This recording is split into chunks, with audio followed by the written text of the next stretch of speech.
Good evening, everybody, and welcome back to Backloggery. Hey, all have a question. Hey, thanks, Bogo, for dropping by. I appreciate it. And this is a very special stream because, well, first of all, as you can see on the stream window, we have emotes, but they're not through Twitch subs. They're not to Twitch subs. Right? I'm not affiliate or partner. Those are Frankerface emotes, and they are not something that you need to pay for. Oh, we got two of them. Okay, there we go. So in your chat, over on, if you don't have Frankerface installed, it might just look like Hoba Chalk and Hoba Disgust, but you can see on the stream it actually has emotes, and that's the only two we have right now. But hey, there we go. We officially have emotes, and we don't even need anything. Hey, Collapse, I need to reinstall Frankerface. That's okay. But yes, thankfully they also do show up on the stream itself. Now, the other special thing that's happening on this stream is that it looks like it's working on my end. Yeah, it's pretty good. So the other thing that's working on my end is multi-streaming. So I am live on Twitch and on YouTube. I'll keep talking. I need to check something on the YouTube. And yeah, I'm definitely going to keep talking. And yes, we are live on both platforms. So it doesn't install on mobile. So I don't think Frankerface is available on mobile now that I think about it. That's kind of sucky, but I mobile is a little bit more difficult to design things for, but the point is we do have emotes now, in some capacity. And I know Better Twitch TV also lets you have custom emotes, so I'm definitely going to be looking at those. But I might just reserve that for like GIF emotes rather than regular emotes. But it's still there. We have 25 slots on Frankerface and I think like 15 on Better Twitch TV, so that's a total of 40. That's a lot of emotes. Hey, Isitor, what's up? How you doing? So again, we are live on two platforms. Greetings from YouTube. YouTube stream seems to be delayed by several. Yeah, I see on my end that YouTube is currently at 7 minutes 54 seconds, whereas Twitch is at 8 minutes 16 seconds. So that's like 20 seconds, 25-ish seconds, something like that. Unfortunately, I do not know how to set up the chat so that it works, so that it shows YouTube and Twitch. I can only show Twitch because that's like the only thing that the chat box on Streamlabs can hook up to. You have to log in through Twitch, YouTube, Facebook, or whatever, but you can't log in through like Restream in here. But that's cool. And I believe this might actually be counting all of my viewers. So I have 3 it says that I have 3 viewers, but I'm not sure if it's only counting like the Twitch viewers or if it's counting all the viewers. Actually, we can check that real quick. Oh, it does say 3 over here. Okay, so it's only counting the Twitch viewers, but again, at this point, it's not even a matter of like accessing people on whatever. We have 2 options now. You may do whatever you want. Again, this is the first time I'm testing this, and I might even want to like lower the quality a little bit on the YouTube so it doesn't like do anything weird. But otherwise we should be fine. Seems you were able to read these messages, but they aren't appearing on your... Yeah, they're not appearing on the YouTube ones are not appearing on the box. I'm not sure how to make it appear on the box. The only thing that I could think to do is to grab a... What's the name of it? To make a browser source that just says... and then I just crop it down so it only records the YouTube chat. But I don't know where to put that. It would be much more convenient if I could just have both chats on the same thing. Okay, also I'm having a chat log, so I'm gonna stick to Twitch from here on. Yeah, that's fine, fair enough. But I do have it so that the YouTube chat will be saved on on the on the thing. So once the stream is over, if you go to YouTube, you'll be able to see the chat. If you go to Twitch, you'll also be able to chat. But Twitch is only going to be there for 14 days, so it doesn't really matter too much. Okay, now that we've explained all of the things we may now start the actual main event of tonight, which is on Backloggery. And also, I forgot to mention, while we were setting up the stream, Blue Flame Bandits, thank you for following. I appreciate it. Welcome to the thing. We have actually surpassed 100 followers on Twitch. We're currently at 102. So that's pretty cool. That's pretty poggers.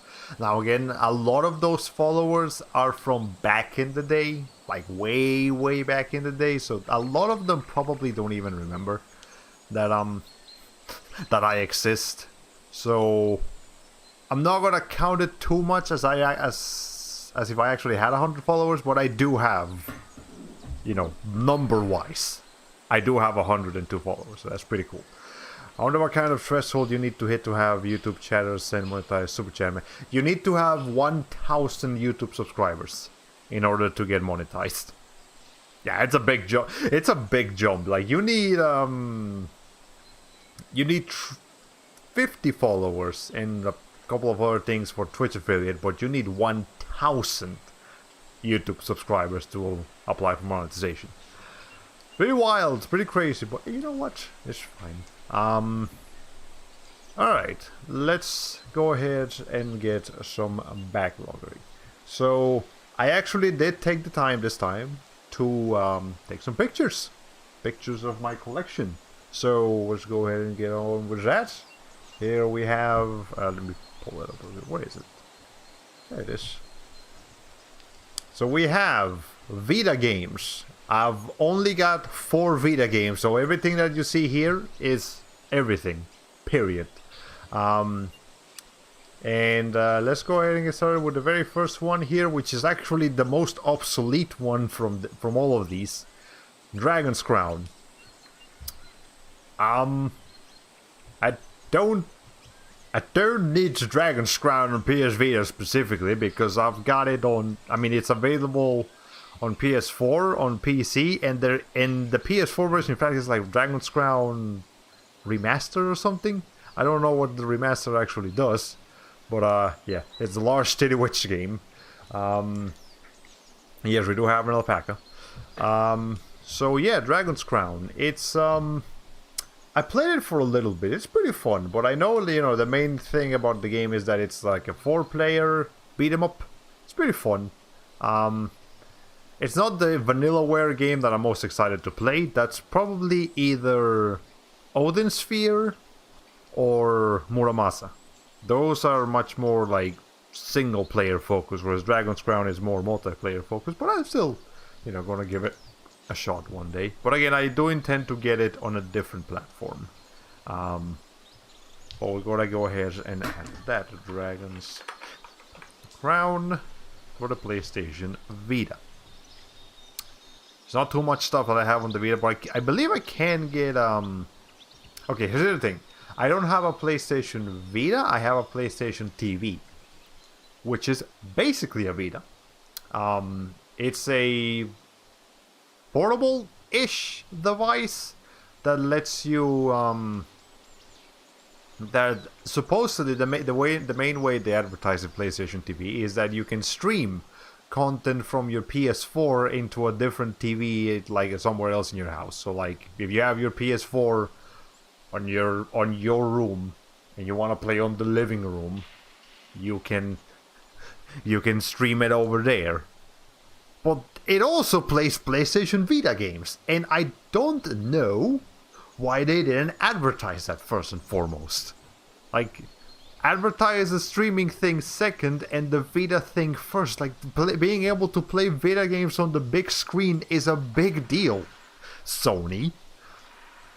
But they didn't, and that thing is like... The PS TV was, like, it started off at like $120, something like that. Then it went down to $40. you're essentially getting a PlayStation Vita for $40. And I think now it's back up because it's rare now, but you know, actually, I didn't get it. A friend got it for me back when it was $40. So, there you go. It only has 1 gigabyte of memory available, but I believe that's enough for Muramasa Rebirth. And unless they port that game to anything else, that's where I might have to get it. Before Sony nukes the Vita, the Vita store forever. Okay. Yeah, does the PS TV stand for Tiny Vita? No, it stands for just TV. It's literally just TV. Okay. So let's go ahead and put that in. It is on. It is unplayed. I mean, I played the tutorial. That doesn't really count. It's that a game.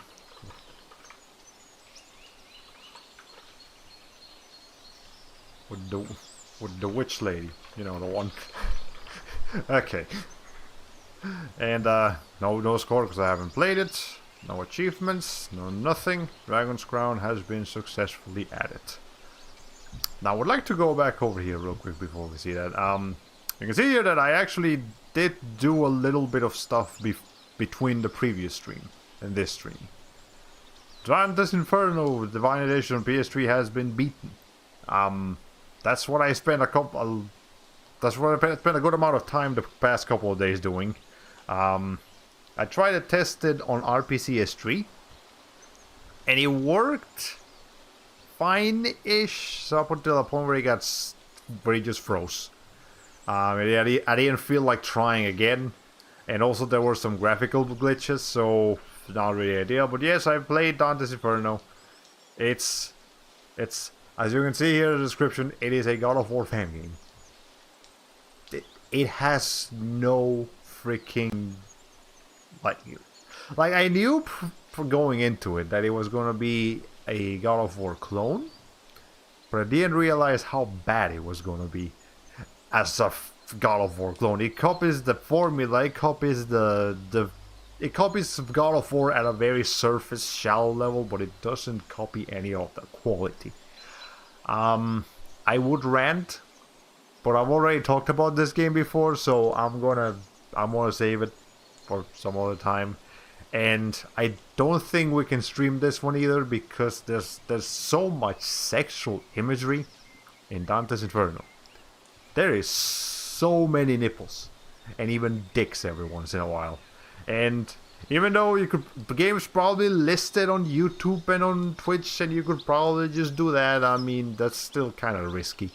I don't want to risk it. So we're just gonna leave it as is. Okay. Oh, by the way, tonight's Ambient Sounds is Forest Sounds, Woodland Ambience, Bird Songs, and Nearby Village by the Guild of Ambience. One of my favorite places to go get some ambience noises. Love them. So, you know, shout out to them. Okay, now let's see. The other thing I did between the previous stream and this one is that I went back to the God of War collection, God of War 1 specifically, and because we have now archived the entire God of War series onto YouTube, I went ahead and added a link to the playthrough. So if anybody's checking Backloggery, and they see a game that they would like to watch a playthrough of, and I have made a playthrough of it, I'll go ahead and update it right here. So just go ahead and watch it. It's pretty cool, pretty convenient. But that's all I've done between the previous Backloggery stream and this one. So we may now return to the matter at hand. So where is my picture album? There it is. Okay, so that was Dragon's Crown. Freedom Wars. This game is... it's kind of like God Eater. Like visually it looks a little bit like God Eater, but the difference is, I don't know. I haven't played too much of either to really let you know the exact difference here, but it's pretty cool. I've played it for a while. It was fun, but I haven't finished it. I don't know exactly how to finish it, in fact. So, you know, it's something that we'll have to take care of at some point. But Freedom Wars is pretty. It's an interesting game, and I believe this one is only on the PlayStation Vita. So if you want to get this, you have to do it on the Vita. There's no like PC port like there is for God Eater, which is very unfortunate, very sad. But that is how we do. Okay, put that over here. So Freedom Wars. The cool thing about it is that you have like a grappling hook, and you can just grapple onto anything and everything, and it's just so much fun to just zoom around and do cool things and stuff. Okay, PlayStation Vita owned I mean, I played it for like an hour-ish, you know, just to get a feel for it. But I haven't dug my teeth into it too much. Not God Eater. And I have also played like a little bit of God Eater. That one I have on PC, so that's going to be a lot easier to stream than PSP. I do have the necessary gear to stream Vita games from the PlayStation TV. It's a little bit of a pain in the ass to set up, but I do have it. It does require a little bit of an extra thing to do, but we do have it. So that's going to be something that I'll look into later. We'll go ahead and add that. Freedom Wars has been successfully added. Picture almost. Put that on again. Next game. The first Japanese game that I believe I'm adding into this channel. Tales of Innocence R. As you can see, it's rated 0B. That is not a rating that you see in America or Europe. That is a Japanese rating board.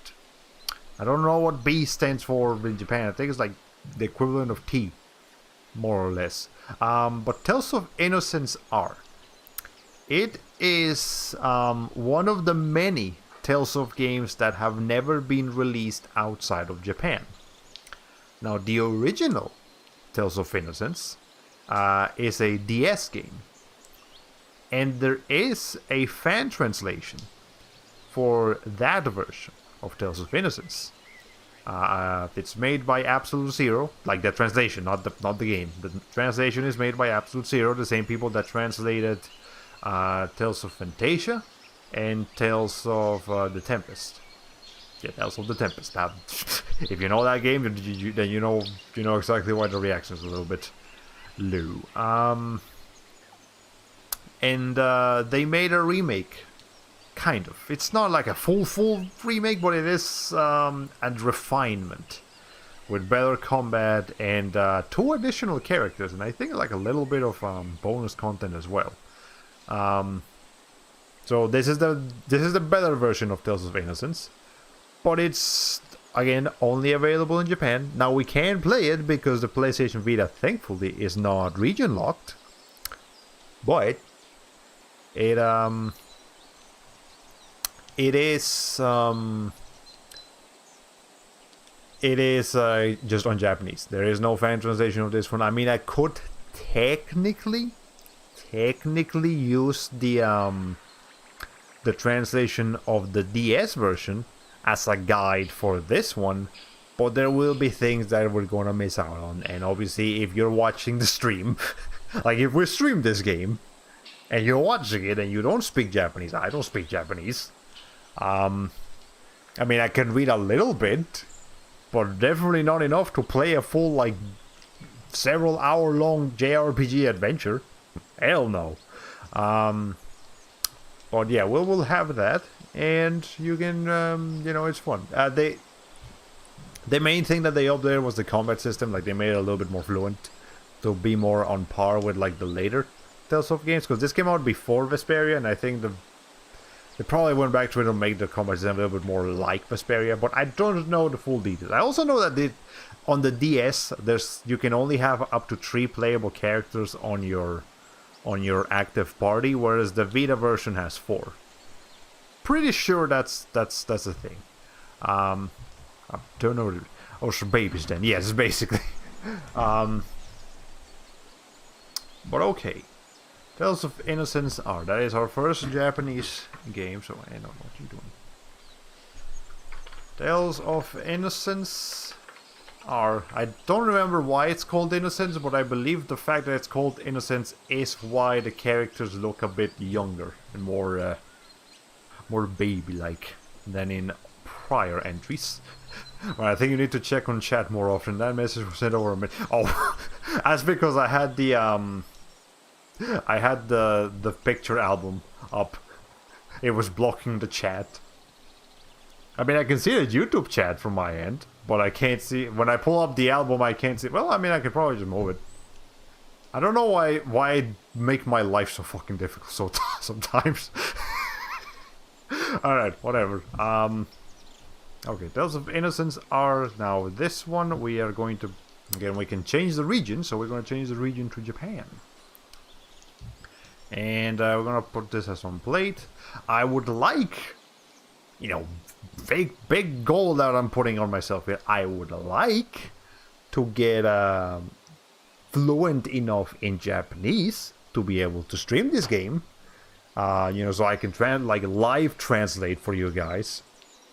But that's not just a thing you can do. You can't just become fluent in Japanese. Can't do that. It takes years.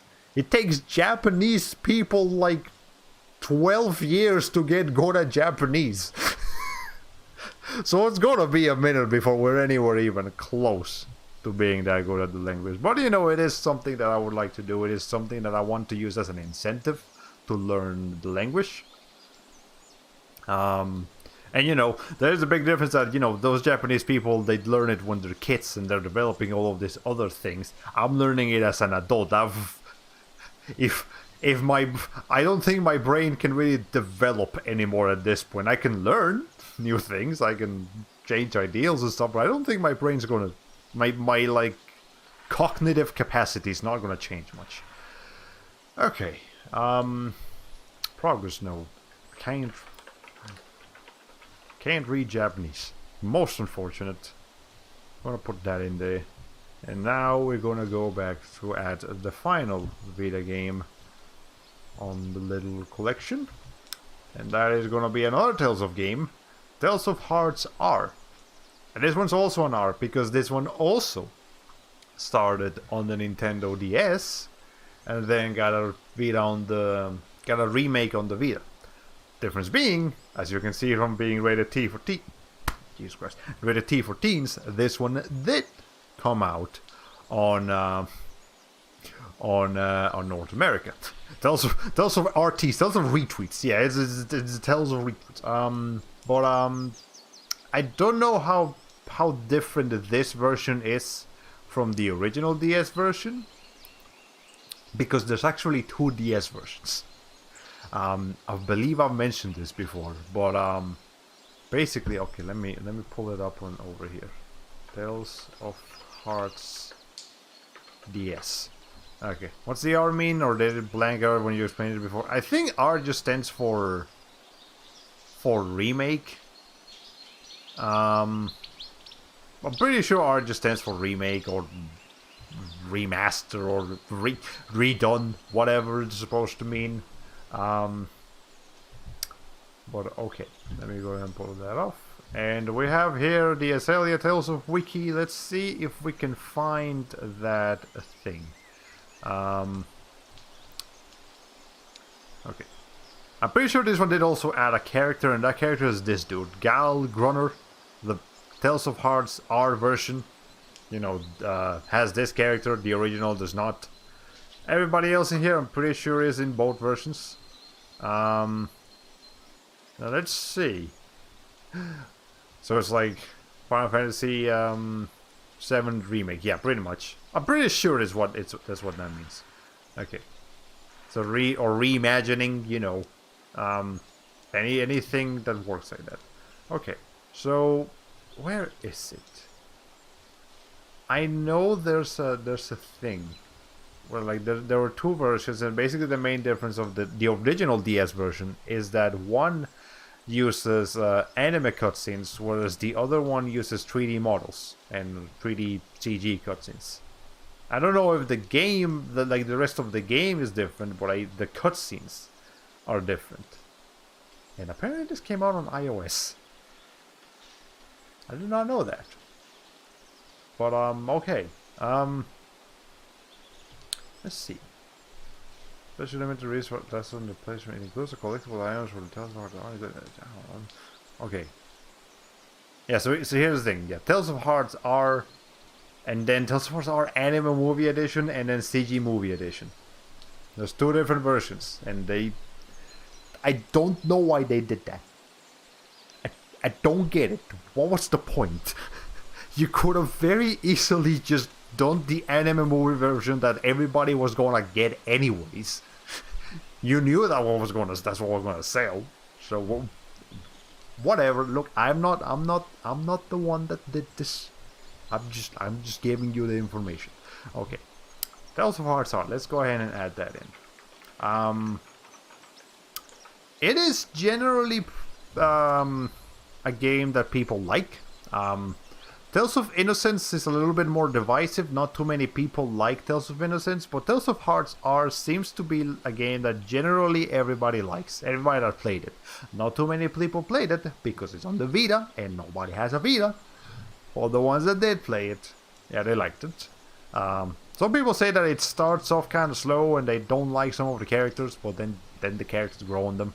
I'm excited for this one because I have been meaning to play that.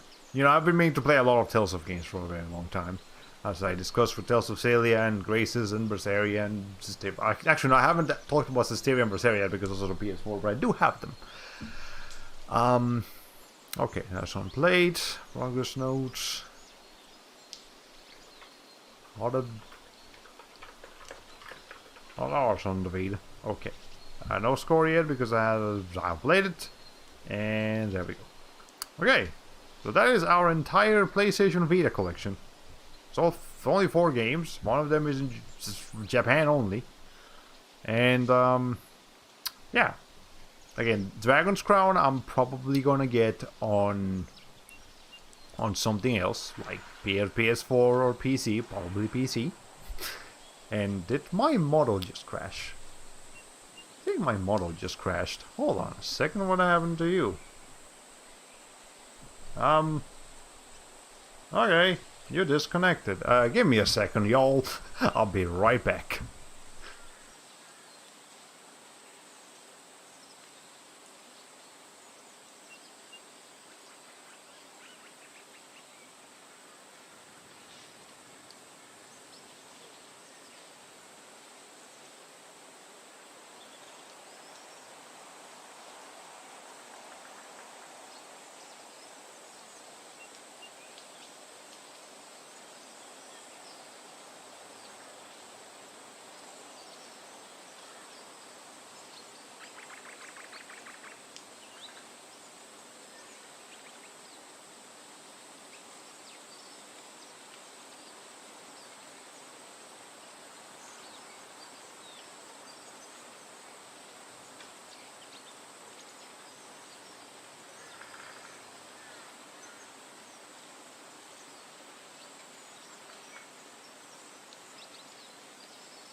Alright, are we back? We're good? Okay, also wow, the YouTube stream might actually be delayed by as much as 30 seconds. That might be a problem. Oh, yeah, I think what happened is that my camera disconnected. Hey, Sheppy Sheps, how you doing? Are you late? I mean, we started half an hour ago, but it's okay. We're pretty much fine. Yeah, my camera, because I'm using my phone through like the Droid Cam Wi-Fi application. And I'm also like doing the YouTube streaming thing. I did disconnected, but let me see if I can do something about that. Okay. So what I might do is, yeah, I'm just gonna pause the stream on YouTube. Like on my end, I'm just gonna pause the video recording. And can I like shut off the stream preview? Is that a thing I can do? Because I don't need to actually see it. I just need to know that. I just need to see the chat. Well, can I pop out the chat? Yes I can. Okay, so what happens if I close that? Let's see. Okay. I am in chat again. Okay, I think I can just have the chat out on YouTube and without having to worry about thing. Again, so Shepherd Chefs, because you just joined, I will explain what's going on today. Right click and select performance. Yeah, we could probably do that too. But we are actually doing multi-streaming for the first time. So we are streaming on Twitch and we are streaming on YouTube. Whichever one you have a preference for, you can go watch either. Like obviously you're here on Twitch right now. But yes, if you go to my YouTube channel right now, which should be down on the like below the Twitch window thingy, I should also be live over there. So anybody that has a preference for YouTube instead of Twitch, you can do that. But the other thing that we have today is that we have emotes, not through subs, but through Frankerface C. So we have Shock and we have, hold on, there's a Gust.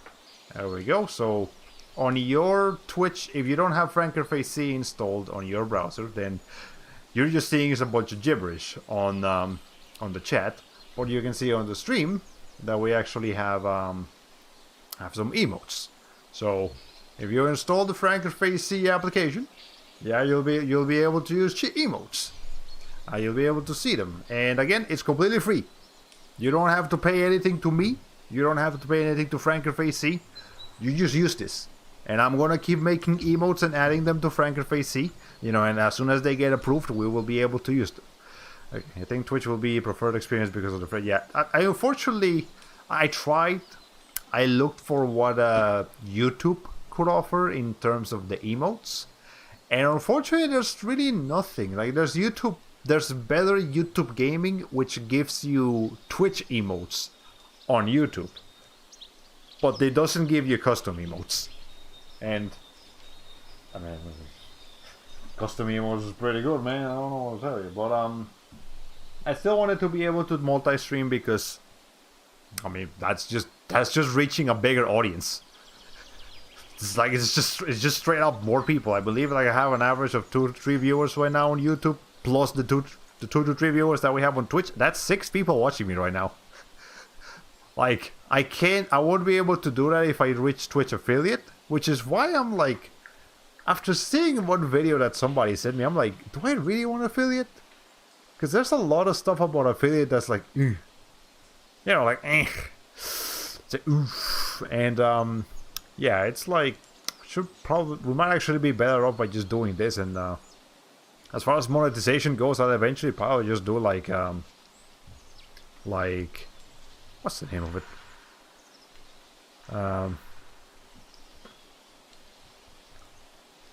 What am I trying to say? I eventually just probably look like a separate platform, like not Patreon, because Patreon doesn't like NSFW artists or the NSFW people in general. And I do draw a little bit of the booba every once in a while if you follow me on Twitter. But beyond that, I'll probably be doing that. So I seek to provide my content for free, and then, you know, anybody that wants to support me, they can do it on their own. Okay, let me catch up with the chat real quick. That being said, there may be an equivalent third-party emo thing for YouTube, like Better Twitch TV, but it's up to you whether you want to look into that. Yeah, I'll have to look into it a little bit more, but I haven't seen anything that does it quite yet. Obviously, if we reach membership, we'll be able to get emotes on YouTube, but that's 1,000 subscribers. I'm at like 25. So we're not getting anywhere close to that just yet. Again, for Facebook, I know a lot of people say that Facebook gaming is like actually good. Like, it's actually a good idea to try it, but like, I would have to like really look into it to see how it works, because I'm not a fan of the idea of like half of my family looking at this. They would, I fear the kind of criticisms that they would do. But you know, that's a different story for a different day. Okay. And they certainly don't, and I am upset about it. Yeah, that is most upsetting. What do you mean half of my family? I mean, pretty much most of the people that follow me on Facebook are family, I think. I mean, okay, some of them are friends. I think a lot of them are friends that I don't speak to anymore. So like the high school people that were acquaintances and added me on Facebook. Okay. But yeah, I guess some people do legitimately say that. Just make a new Facebook account for it. I mean, I could do that. Maybe. Think about it. Or maybe your Facebook gaming account is completely different from your regular Facebook account. If that's the case, okay. All right. If that's what's happening, I'll look into it. It might be all right. I know that's actually Facebook gaming seems to be the preferred platform for Hispanic VTubers. Yeah, most Hispanic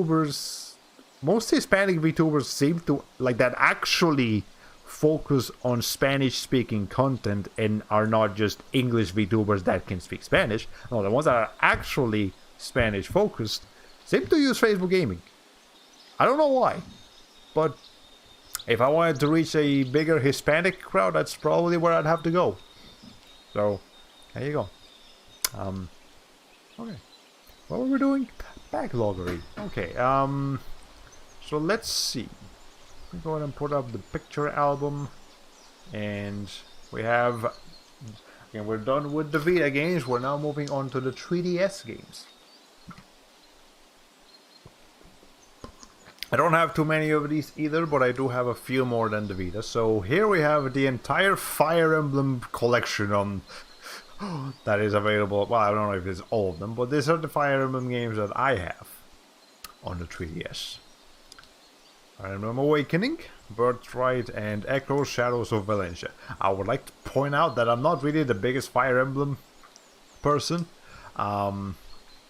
But I didn't want to dip my toes in the water, so let's go ahead and start with Fire Emblem Awakening, which is the only one of these three that I've actually played for like more than 5 minutes. So let's go ahead and do that.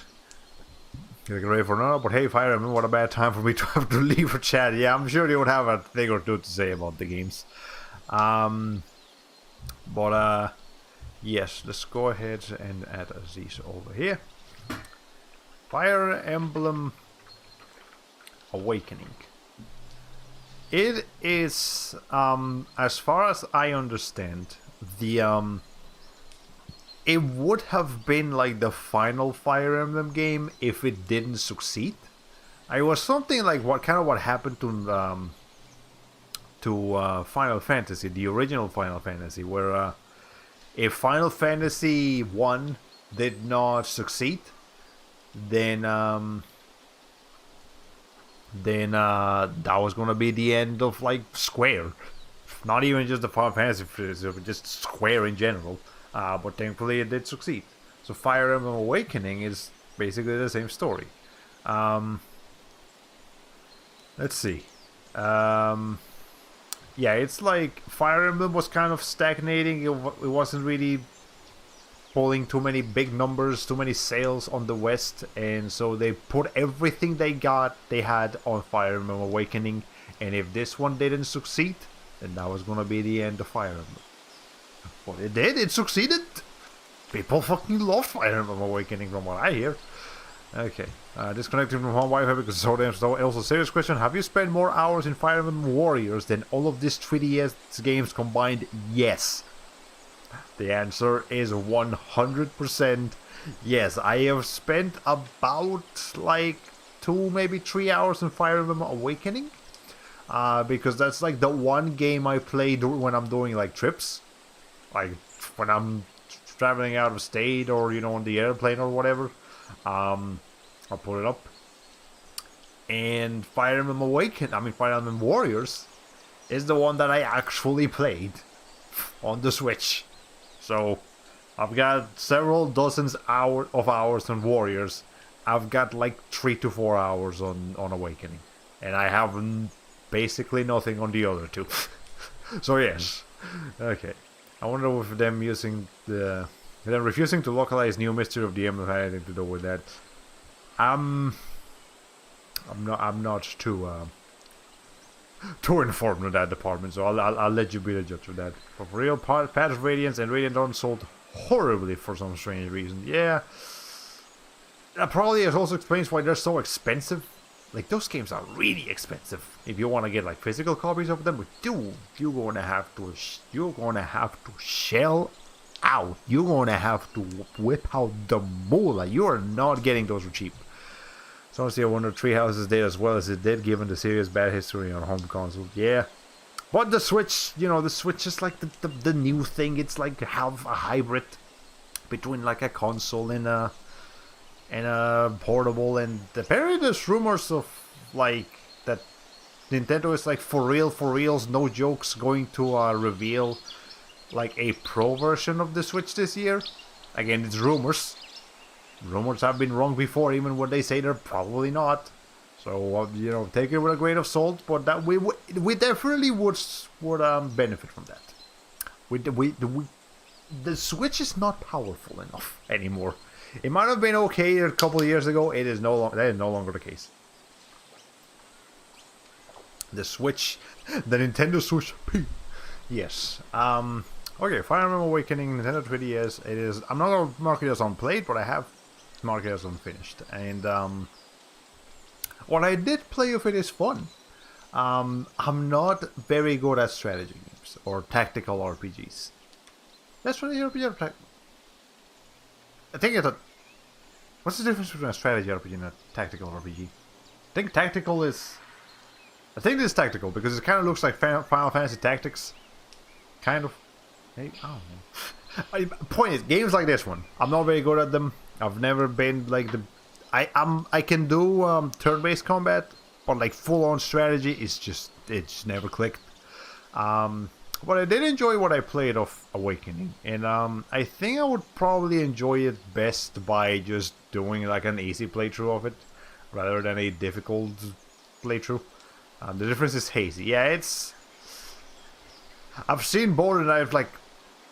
Are you just using a different word for the same thing, or is that like an actual difference here? But yeah, but it's fun. I think I might enjoy like the story and the shenanigans of the characters more than the actual gameplay. But hey, I think people will know what you mean regardless of whether you say tactical or strategy. But yeah, if I say the name of the game and you know what that game looks like, then okay, I know what you're talking about. I see what you mean. Alright, play it a bit. During trips. Okay.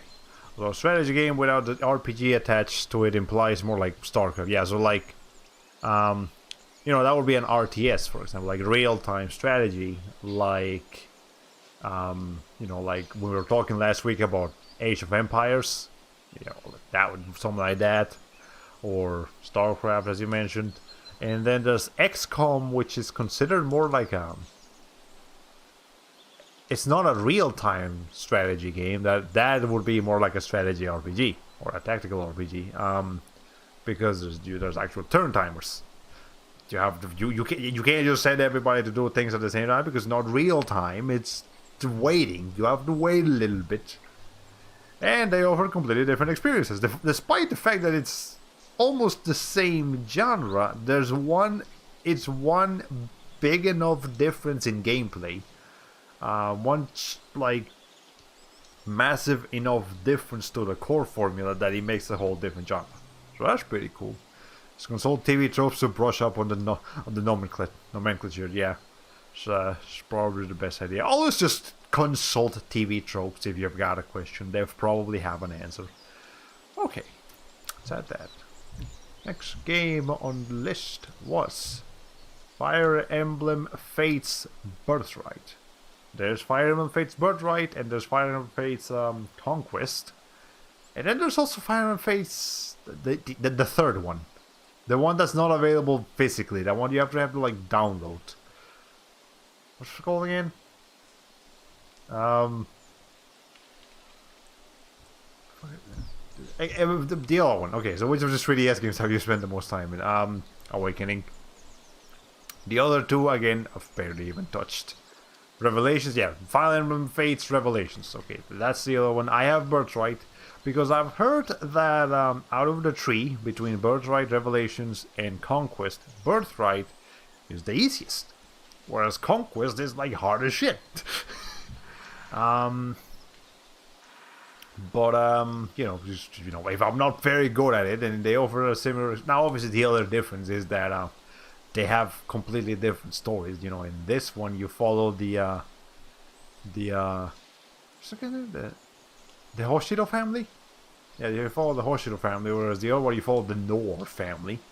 And in Revelations you just kind of do your own thing. So that's pretty cool. And I'll admit, just from looking at them, I do kind of like this guys better than the Conquest guys. But that's not to say that I don't like the Conquest people. Like, I do like Camilla. I'm not gonna lie. I do like how Camilla looks. And some of the other people that I've seen on the Conquest Nor family are pretty cool too. Xander's pretty cool, I think. But yes. Like, if I recall correctly, Birthright had the better story and Conquest had the better maps to fight in. And Revelations, well, I kind of hated it, to be honest. Well, that's fair enough. But yeah, this is the game that like really popularized Fire Emblem, from what I've seen. Like, Awakening was pretty popular. Lucina and Tharja down here, they're pretty popular characters, and Chrom too, I guess. But Fates, man, everybody talked about Fates when I came out. Like, I didn't even know much about Fire Emblem, but Fates was just everywhere. And Corrin, Corrin's like a pretty popular character on like Nintendo's entire like just repertoire of characters. Corrin's a big deal. Again, Camilla probably also helped with that, being like the big Onechan energy girl and a couple of other characters. But yeah, I'm interested in playing Birthright again. These are like the games that they expect of newcomers. Like, there seems to be enough differences between these newer games and also Tree Houses against the older games, that they offer a different enough experience that the newcomers will enjoy, but maybe the older finished and on plate, and probably or with Conquest, if I end up not liking this enough, but who knows. Now, it would be very convenient if we got a port of these Fire Emblem games to Switch. That way people could play them and stream them. But if we're expecting you to have like nothing to say about Shadows of Valencia after all that, yeah, I don't know a damn thing about Shadows of Valencia. You got me there. But I guess I can go ahead and mention what I just said. So I used to have more 3DS games. I specifically used to have Senran Kagura Burst and Senran Kagura 2 Deep Crimson on it was actually the European copies of the game, because the European cover art of them is pretty good. And Burst doesn't even have a physical release on North America, only on PAL regions. But I also had to get a European 3DS for that. That was no fun. And the main reason that I've started kind of not caring too much about increasing my 3DS collection is because you cannot reliably stream from the Nintendo 3DS. If you want to stream or record, if you just want to put footage directly from the 3DS onto your screen, you have to like, there's like this lady, like this little like shop thing in Japan. They'll like add a cable. They'll get a 3DS and custom put a cable in there so that you can actually connect your 3DS using a USB connection to your computer, and then you can record it. Because the 3DS naturally, or the 2DS, or any of the 3DS family, they do not have a USB cable, a USB connection of any capacity. And I don't know if there's any. There might be some adapters now. I haven't checked, but if there are, that would be great. If there aren't, the only way you can legally, it's not even legal, because you have to do it from like a third-party source. So yeah, you have to. It costs a lot of money to get that like modified 3DS, and now we have Citra. Citra is a fairly impressive Nintendo 3DS emulator. It's not perfect. There's still, it's definitely still in development, but it's coming along. I've seen some pretty good progress made on that one. And so considering there's not that many games that I'm interested in playing on the 3DS, just as long as a couple of ones that I am interested in work, that's all I need. I don't really need to have a concrete 3DS collection, because I wouldn't be able to stream them anyways. So yay for emulators. I will praise emulators on every freaking stream if I have to, because I love them. They're so useful. But that brings me on to the final game we have on this little collection here, Fire Emblem Echoes Shadows of Valencia. It is a remake of the second Fire Emblem game, Shadows of Valencia. Pretty sure that's what it's called, at least. And I don't know a damn thing about this one. I don't know nothing about this game. Why did I even get it? Now that I think about it, it's kind of unwise for me to get a game like this. But I do know Celica. Because yes, I think that's her name. Because she is a playable character on Fire Emblem Warriors, and she's very cool. Very fun. This guy, Elm, what's his name? I don't remember.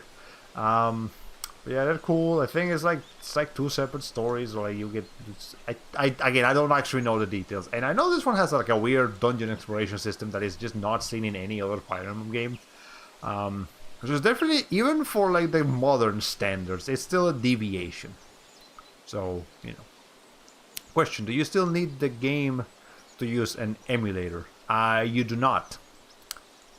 I mean, legally you should.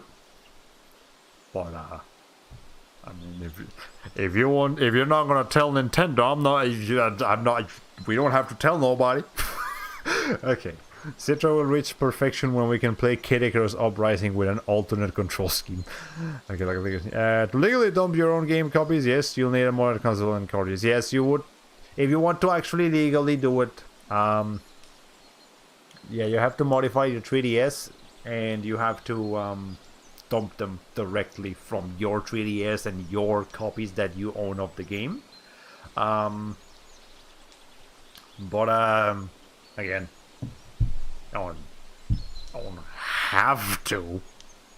Legally speaking, you have to, but you don't have to do that. There are other means, which I can't go into too much detail legally speaking, but again, you know the drill. Okay, but yeah, technically there is a legal way of using emulators, because you see, emulators don't actually what's the name of it? So I tried to emulate New Horizons, but it seemed too complicated. I'd recommend a 3DS where all the buttons still work. You have to play on PC. I don't know how good the I know there is a Switch emulator. I don't know how good it is yet, though. I know it's like impressive, but it's still very early in development. I recommend a 3DS where all the buttons still work, so I had to jump through a lot of hoops. Yeah, that's fair enough. But what was I about to say? I was about to say something, and it thought left the house. Thought has left the chat. The chat. Jesus. Oh yeah. Okay, so as I probably mentioned this before, I'll mention it again. The emulators are not inherently illegal, because an emulator is, as long as it uses completely original code, so long as it uses completely original development from the people that are making it to replicate the games that it's trying to emulate, it's legal. Because it's basically like, you know, if two different companies, say Sony and Panasonic, make a DVD player, both DVD players are made by different companies using different parts. They had to program the DVD player differently in order for it to play DVDs, and therefore one company can't sue the other, because yes, like maybe Sony made the DVD player first, but that doesn't mean Panasonic can't make their own DVD player. That's the same with emulators. So basically, PCSX2, the PS2 emulator, as long as it uses completely original code, which it does, it is just another. It is a software. It is a free. It is a non-profit, because it is a free download. You can download any emulator for free. It is a non-profit software that plays PlayStation 2 games. That is not illegal. It becomes illegal when you download ROMs online. That's the illegal part. Now, can they actually do something bad to you for doing that? Not really. Yes, it is illegal to do that. You're not supposed to do that, but I mean, come on, dude. You're not gonna give us the games normally. We're gonna have to find another way to do it. And piracy, you can't just stop piracy like that. It takes a lot of effort to do that. Okay. Yes, Bunk, could you dump your 3DS copies to the Simpsons SD card and move on to the PC to play from Citra? Yeah. It's pretty yeah, I think I've actually tried it before with some PS2 game to actually dump it myself, and I had issues with it, so I mean, I might try it again later, but for the most part, I can get just about any game I want online, so, you know. So check out Tech Rules on YouTube for a fun history lesson on the 3DS hacking. I'm sure I'll be interesting. I know there's a weird thing about 3DS hacking, where like you have to get like this ninja game to actually get it to work. Hey, gamers going blind, how you doing? I didn't see you there for a minute. Yeah, we're using Backloggery, and I'm surprised actually somebody else knows Backloggery. Also, I'm sorry that you are not showing up on chat because you're on YouTube. I only have I don't know how to set up the chat so that it catches both YouTube and Twitch. So I have it. So the only thing I can capture right now is Twitch. But once I eventually figure out how to do, once I eventually figure out how to hook up both chats into the same chat box, we will be able to have a fun conversation between Twitch members and YouTube members. But for now, hey, how you doing? Hope you're doing great. We're doing some Backloggery. Something I like to do. It's fun. We're currently adding Fire Emblem Echoes, Shadows of Valencia. As you can see here from the little picture album. I'm not sure how long you've actually been here, by the way. But yes, it's right there. I also have I have an alpaca. Name is Mr. Chancellor Snuggleboob, by the way. is an absolute lad. I love him. Okay. Anyways. You don't need a ninja game anymore. Other options include Pokemon Picross and Japanese region swap node, I think. That's interesting, convenient, very cool. Okay, anyways, Charles Valencia on play. I don't know what to deal with this one. So I just remake of the second game. Weird even by new FE standards. Okay, we want to add to the video game, and there we go. On to the next set of games that we have over here. The Pokemon games.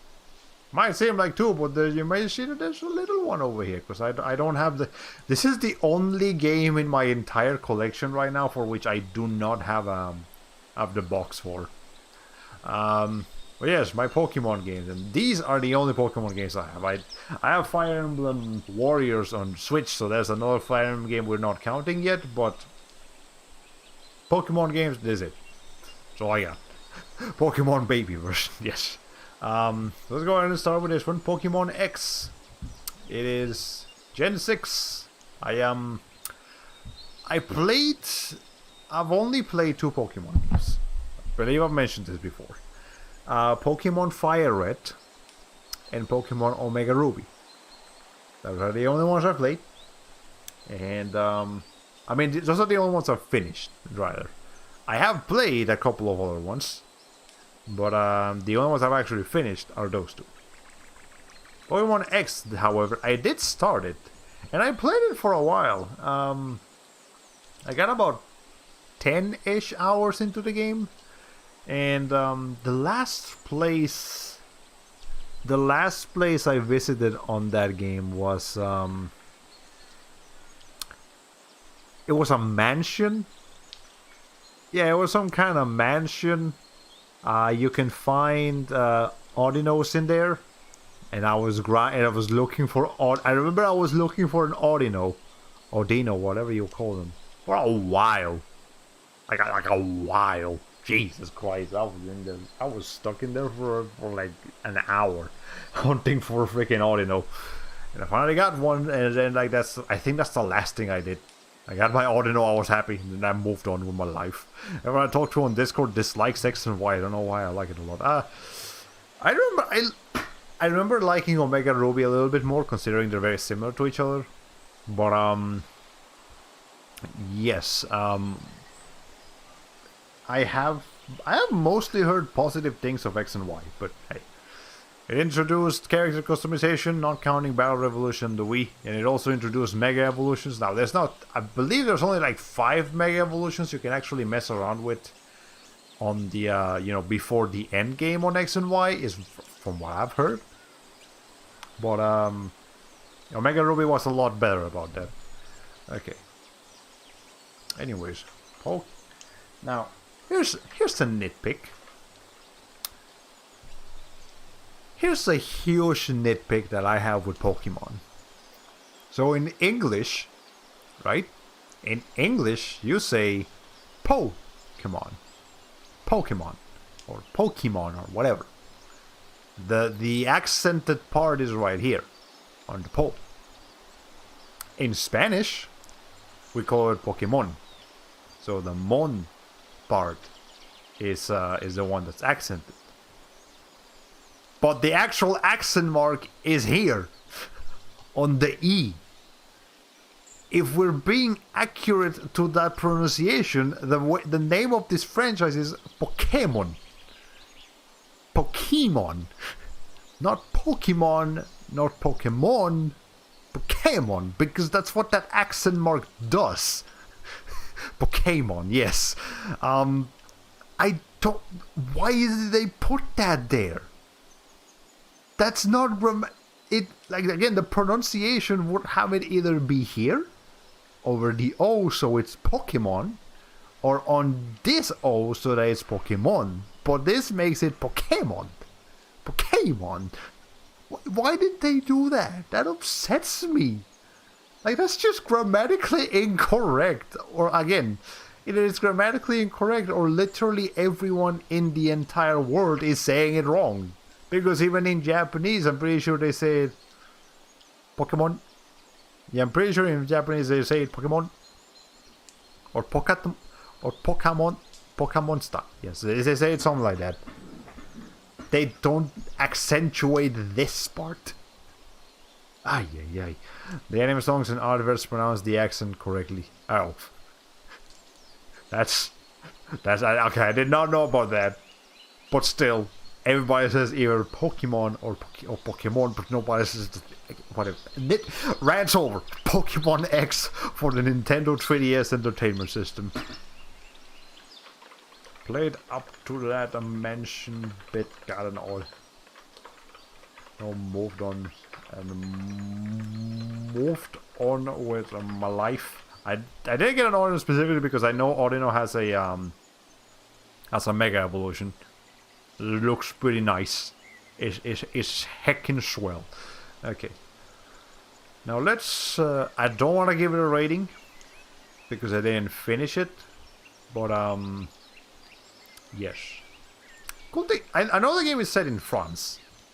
Okay, not like actually France, but the region. What's the name of it? The Kalos region, I think that's what it's called. That region is based on France. So, that's cool. Yeah, I've never been to France. The closest I've been to France is in Remember Me, because that game is set in France. But it's not on the outskirts of France, it's like deep in the middle of Paris. Okay, anyways. Meanwhile, Season 1, Professor Oak says... Pokemon? The Pokemon? Okay. Anyways, back to the Pokemons. We've got, little tiny boy over here, baby Pokemon here, that is Omega Ruby. As I just mentioned, that is one of the 2 Pokemon games I've actually beaten. Pokemon Omega Ruby is also my favorite Pokemon game. I mean, so far. I've only played 2 of them. But so far, that's my favorite. It's pretty good. Okay. It's canon that there is no consistent pronunciation. I guess that's a fair enough point, actually. Okay. Wait, no, what are you doing? No. What I want to do. No, not an A, an O. Come on. Omega. Is Omega Ruby one word? Oh, let's look it up. Omega. No, it's not one word. Okay. Or at least it shouldn't be. It better not be. Okay, it's not. Okay, Omega Ruby and Alpha Sapphire. I have Omega Ruby. The only reason I specifically chose Omega Ruby over Alpha Sapphire is because Omega Ruby has Mawile. Mawile is my favorite Pokemon. By a landslide. Mega Mawile specifically is my favorite Pokemon, but you know, the regular Mawile is also great. They're the only Pokemon I like plushie I have, and the only one I intend on having. I freaking love this little creature. Just look at them. It's so cool. Look at the mandibles back here. You can kind of see it. Like God, the only reason I actually gained like legitimate interest in Pokemon is because of Mawile. So of course I'm gonna freaking love Omega Ruby, because that's the game that, I mean, okay, original Ruby introduced Mawile. But yes, press F for Mega Mawile and all the other Megas. Yes, I wish they came back. But you know. Yeah, that Mawile is literally my reason to get a Pokemon game. Whatever version of the Pokemon game we're talking about, if it has to have Mawile on it. If it's the version that doesn't have Mawile, then I don't care for that version. So, like, for example, I know that, like, Heart Gold and Soul Silver, I believe Soul Silver has Mawile, whereas Heart Gold does not. Therefore, I'm pretty sure I tried to download it before on a DS emulator. I got Soul Silver only for Mawile. Mawile's gonna be there every single time. I love you. Mawile, just want to let you know. You're so cool. Okay. For this one, again, they actually beat it. I don't want to say that I completed it, but I did finish the main story mode and the post game, the one that has Xena and all like the dragon Pokemons on it. I did finish that. And I think that's about as far as I got, because completing a Pokemon game involves like completing the entire Pokédex. I'm not about to complete no freaking Pokédex. Does it have any idea what it requires? Can't do that. No, but those are DS games, easy to hack if you want to. Yeah, fair enough. You do have a point there. Okay. But I don't see myself completing no Pokemon game unless we don't have to count the entire Pokédex. Because that also involves a lot of like social stuff that you have to do, like actually trading with people and shit. I'm not about to do that. Hell no. Maybe if it's a brand new game, but I'm not doing that for like an older Pokemon game. Jeez. Okay.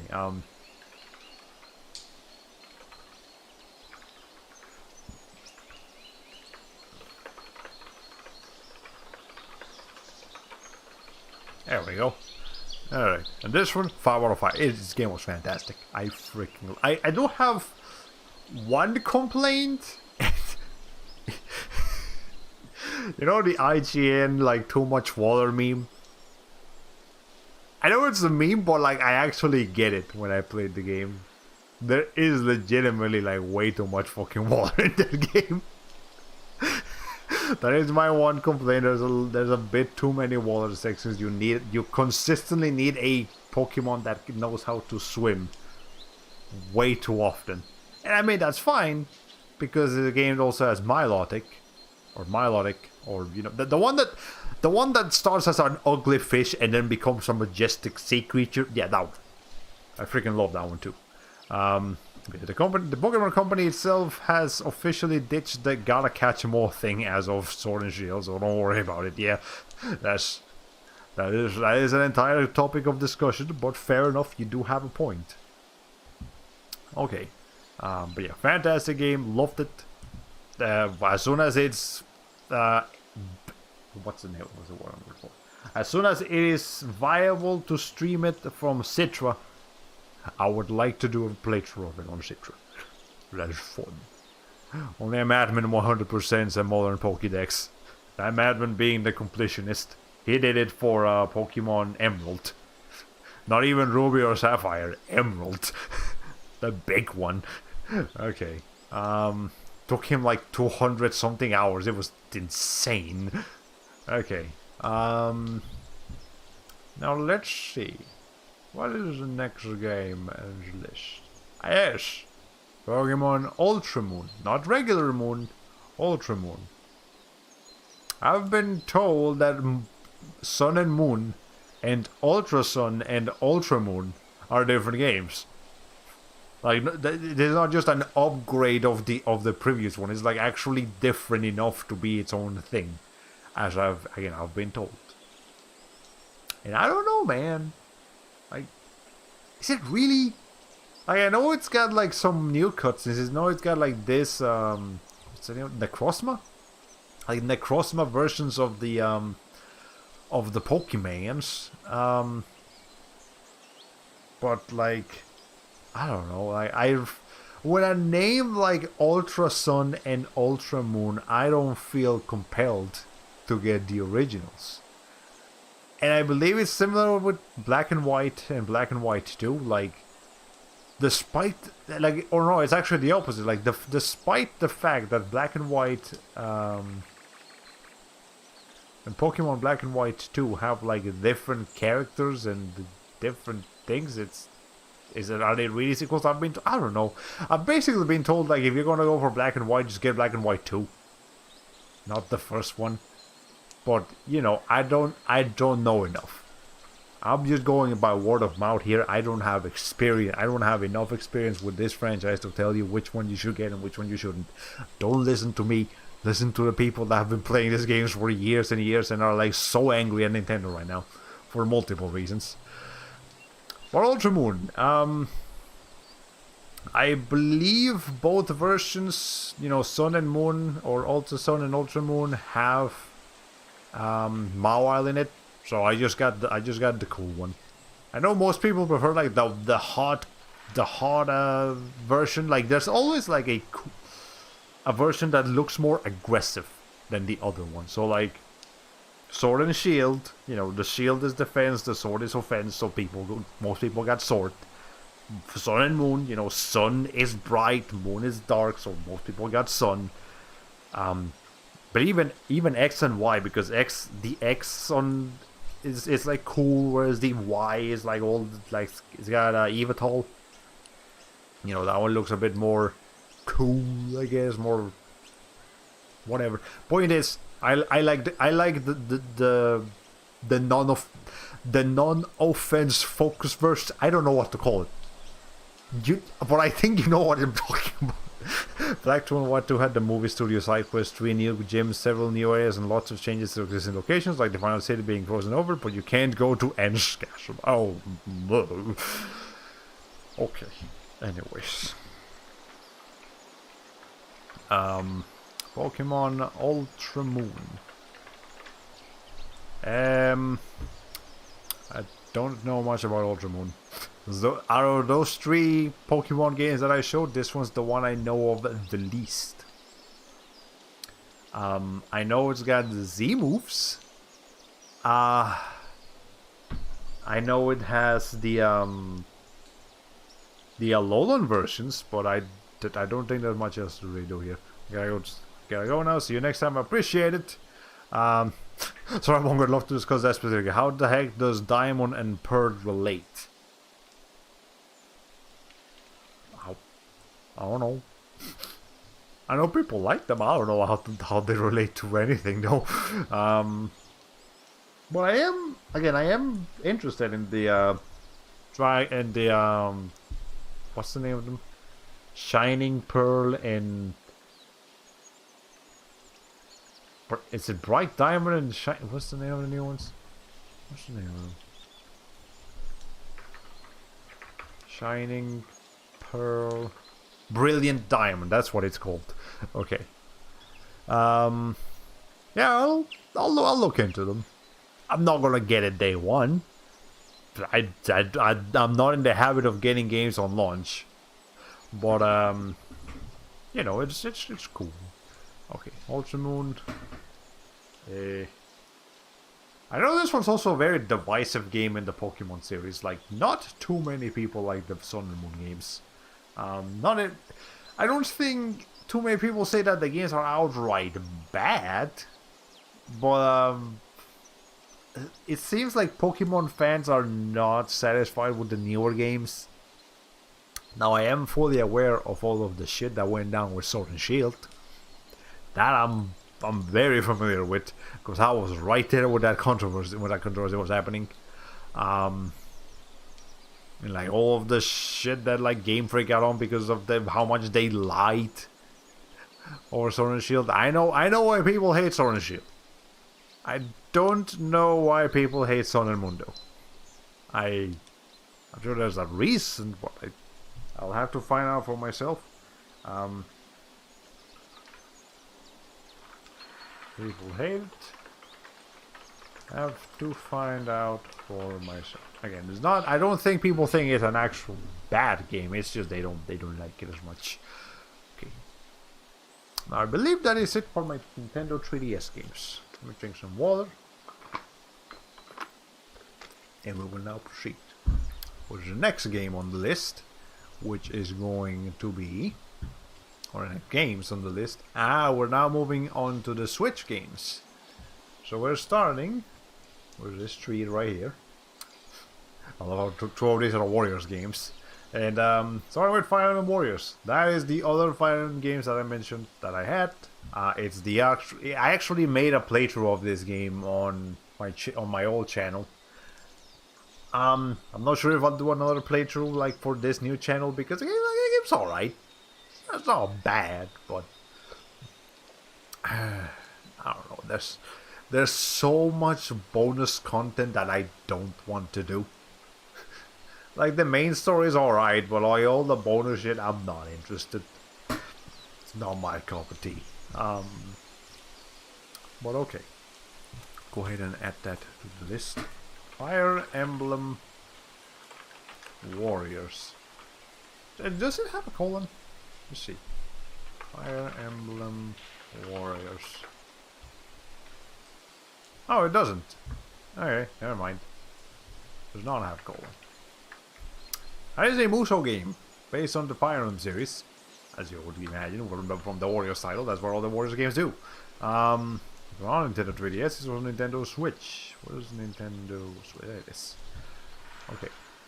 And again, I did finish this one. I haven't completed it, because completing a Musou game is a tall order. There's a lot of stuff to do in these games, and there was no exception. I believe I did at least unlock all of the playable characters up to Anna.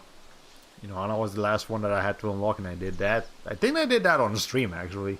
But there's still a lot of stuff that you can do. There's a bunch of missions, there's a bunch of chapters, there's a bunch of shit.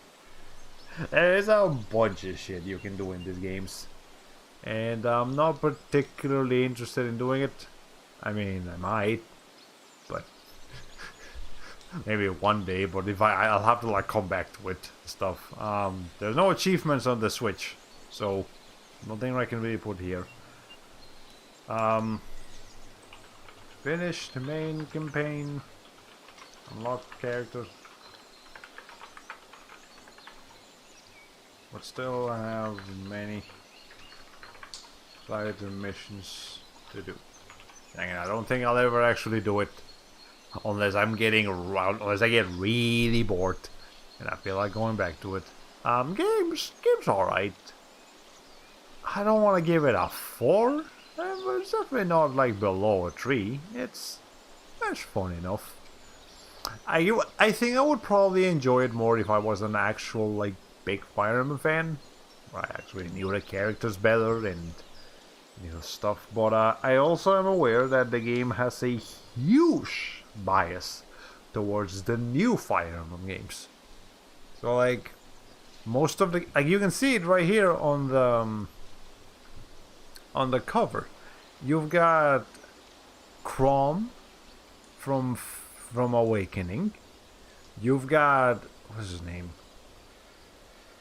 Him, Sander, and Corrin from Fates. So that's 4 out of the 7 characters in the cover are from new Fire Emblem games, of which 3 of them are from the same game. There's a lot of Fire Emblem Fates characters in this game. There's Marth. Okay. Cool. Got Marth. But we don't have much else. And then these two, they're original characters for this game. Rowan and what's her name again? I believe it starts with an L. Lena? It's not Lucina. It's I don't remember. But you, yes, they're both original characters for this game, and yeah, that's what I can really say about it. There's a massive lack of representation for the older Fire Emblem games. Like the only characters from Fire Emblem games that are not Awakening or Fates are like Marth, Sida. There's a couple of characters from like the first Fire Emblem. The game doesn't even have Ike. Like, how are you not gonna have Ike? People love Ike. How? Anyways, yeah, there's a massive problem with like representation here of the entire Fire Emblem franchise. The game itself is fun. I enjoyed all my time with it, and I enjoyed the times that I've just played it for the heck of it. Once I was already done with it, I was just doing random missions. But I would like to see a Fire Emblem game. I mean, a Fire Emblem Warriors game that isn't so heavily tilted towards one or 2 games in the whole franchise, but rather picks like 1 or 2 characters from each game. Like, you have enough character slots for it. You absolutely do. Oh, there's no reason to hold back. Okay, we're not that in. So, picture album. Let's go back over that way. No, that. The Legend of Zelda, Breath of the Wild. With a bonus explorer's guide over here. You know, that's the big one. This has got to be one of the biggest launch games like in gaming history. People are still playing Breath of the Wild today. People are still excited about this game, even with the sequel, you know, still in development, and still people are getting excited over that. There's still a lot of people that you can look this game up on Twitch or on YouTube, and you will see numerous people that are still playing it. They're still streaming it. They're still finding out things about it, still discussing it. It is a massive game, and I haven't played it. I mean, I played like an hour of it one day because I was just like at a party. Not my party, somebody else's party, and I just brought my Switch with this game, and I was like, okay, sure, I'll play it for a little bit. And that's the end of that. I am definitely looking forward to playing this game, but I am not going to play Breath of the Wild as my first Zelda game. I would like to play some other ones. Like, I definitely want to play Wind Waker. I want to play Twilight Princess. Maybe even Skyward Sword. Think about it. You know, Ocarina of Time, Majora's Mask. I want to get some of the older 3D Zelda games a shot before I jump into this one. Now, I know it's very different. This one's very different from those, but I still want to, you know, build my way up to this one and do it like how I do. And I'm still excited for those other Legend of Zelda games anyway. So it's not like I'm forcing myself to play them. Okay, The Legend of Zelda, Breath of the Wild. Funny thing is that this game came out at a similar time as Horizon Zero Dawn on PS4. Like, both of the games came out in 2017, and I believe they came out like, oh, let me check that. Breath of the Wild, yeah. This one came out on March 3rd, 2017. You know, like right with the Switch's launch. And Horizon Zero Dawn came out on... where is it? Come on. 28th of February, so like a week before. So, and obviously there are different games for different consoles, but there's definitely some similarities that you can draw between Horizon and Breath of the Wild. So it's just kind of funny how these two came out. Also, yes, the game is actually available on Steam right now. I would like to get it on Steam when I eventually stream it, because, you know, as I've mentioned multiple times, it is a lot easier for me to stream games on PC. But yeah, sure. Okay. Anyways, Breath of the Wild. So Nintendo Switch. I'm gonna mark it as unplayed, even though I have played like an hour of it, because it's still really not enough. Was just dipping my toes in the water, pretty much. Progress note. I will go ahead and mark that down. Play it. Or just to get a feel for it. Okay. And then I'm not gonna give it a score because I haven't played it yet. I know everybody freaking loves it, but that doesn't mean that I'm gonna love it. I did play a good bit of it at a friend's though. Before I got a Switch, you know, a friend of mine got a Switch like much earlier than me. And, you know, whenever I would go to his house, I would just play what he had. So he had like Mario Odyssey, he had Breath of the Wild, so I would play these games. I'd be like, yeah, it's fun. It's cool. I like this. But it wasn't my favorite. That wasn't my favorite game that I've ever played. I will definitely say that. I am looking forward to playing Breath of the Wild, but I don't think it's gonna be my favorite game, like open world game of all time. That's That's a tall order. And I know Zelda is a big deal, but that's still a tall freaking order, especially you are talking to someone who has grown up with PlayStation.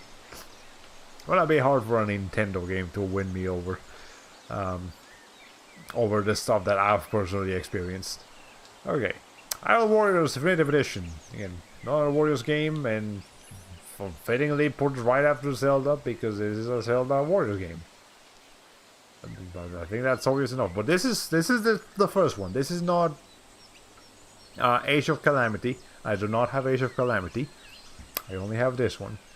But the cool thing about Hyrule Warriors is that it has characters from the entire Zelda series, from what I see. Something that Fire Emblem Warriors failed at doing. Because Warriors only has representation for like 2-3 games. Whereas Hyrule Warriors has characters from everything. Like here's obviously Link and Zelda. But there's Midna from Twilight Princess. There's Pirate Girl from Wind Waker. There's you from Skyward Sword, I think. There's Ocarina of Time, maybe. There's the kid from Majora's Mask. There's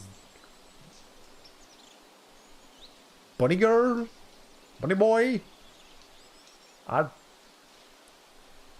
There is a presentation from multiple Zelda games, and I appreciate that. So I'm very much looking forward to playing Hyrule Warriors at some point. It's Definitive Edition. Now, of course, it's called Definitive Edition because the game originally came out on Wii U, and then the game has a 3DS port, and you can only play that version on the new 3DS, the one that's more powerful, or the new 2DS if you get that. And I don't know. I just find it kind of hilarious that they would port it to a much weaker console and then restrict people to only be able to play it with the powerful machine, and then they would just port it again anyways to Switch. Now, the Switch still doesn't run it perfectly from what I've seen. I would like 60 frames per second on my action games, but whatever. Look, I don't make rules. I've established this before. I don't. Okay.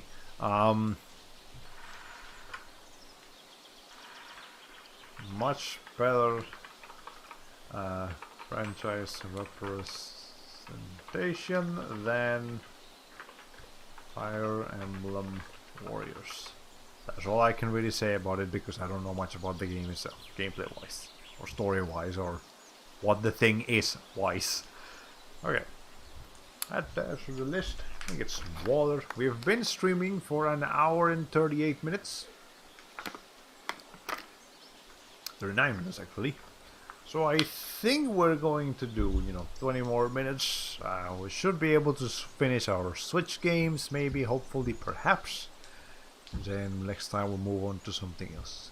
Okay, that's it for this little row, and then this is the second row. And I believe that's it for Switch games. I only have 6. With Super Mario Odyssey, and Smash and Xenoblade. Start with Odyssey. So, Odyssey was the game that actually pushed me to get a Switch. Again, I mentioned the friend that had a Switch before me. We played Super Mario Odyssey when he got it, and I freaking loved that game. Oh my god, it was instant. I fell in love with Odyssey the moment he handed me the controller and I was actually playing it myself, because it is so satisfying to play that game. There's so much stuff to do, and me being such a big fan of 3D platformers, perfect. Like, I knew it. I had to experience this game on my own. And funny thing is that I'm not really the biggest Mario fan. Like, I played Super Mario 64 and I really did not care for it. The first time I played, I think I've told this story before. I'll say it again real quick because it's relevant. The first time I played Super Mario 64, I hated it. Oh, I hated Super Mario 64. I finished it, but I was like, usually when I play a collectathon, I'll get, collectathons only require you to get a certain number of like the main collectible to beat the game, but there's a lot more that you can collect, and normally I get as much as possible. No more Super Mario 64. I believe you need like 72 stars to beat Super Mario 64, to fight Bowser.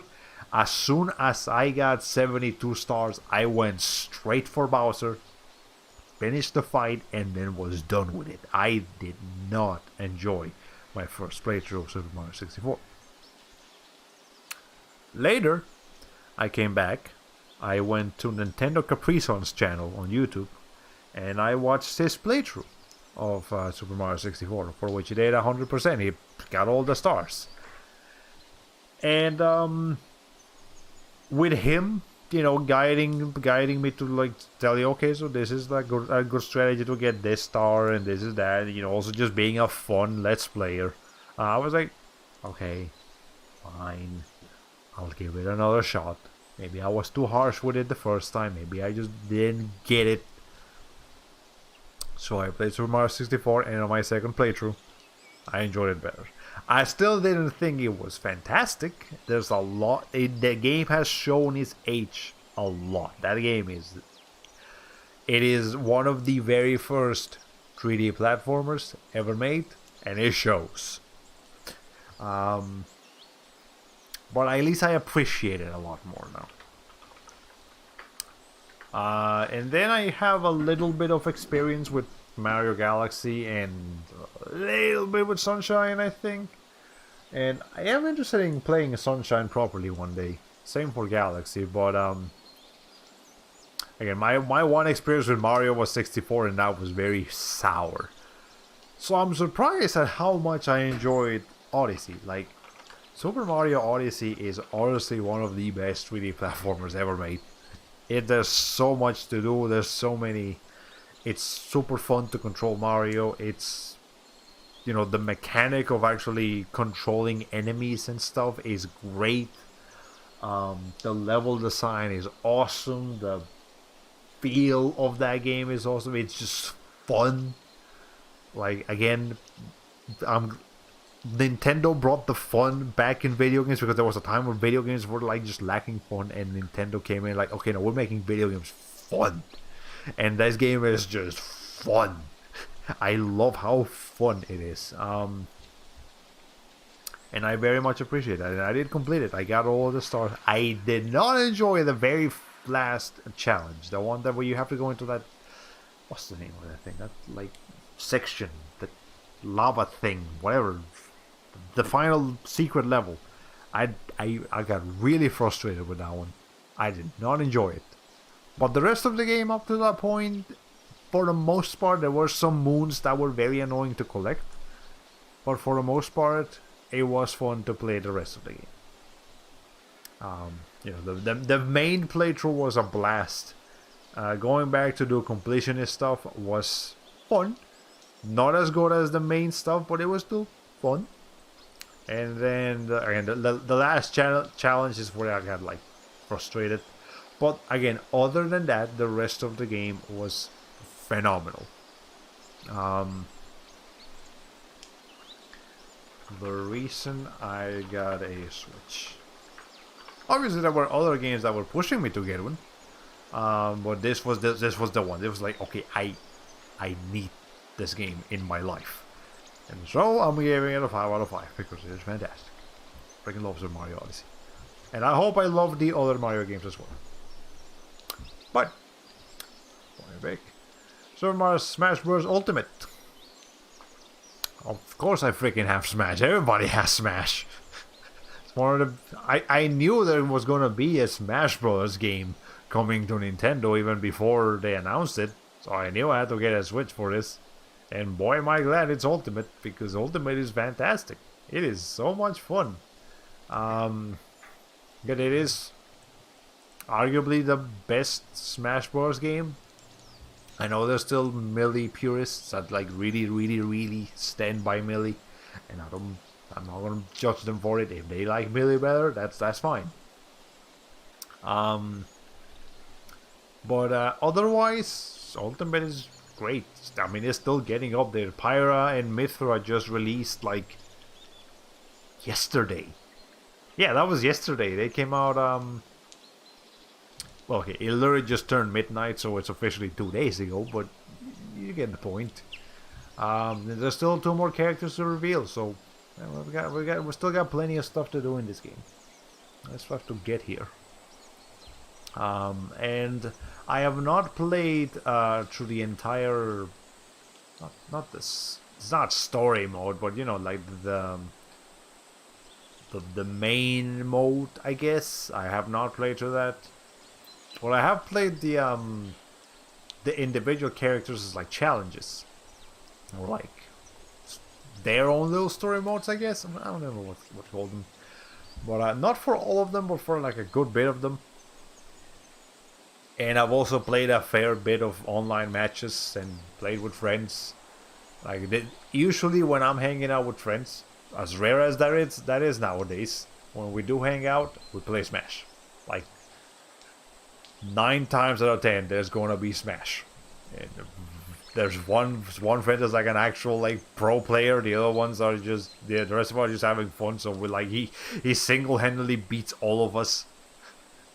But like, you know, it's fun. Because Smash Bros has just a very fun formula. Okay. Smash Bros Ultimate.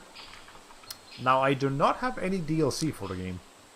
I've not bought any of the fighter passes, neither the first one nor the second one. I would like to wait until all of the characters release, until every single character releases. To first of all, see if they're gonna do like a double pack for the fighters passes, so that you can get both fighters passes under one price. That would be nice.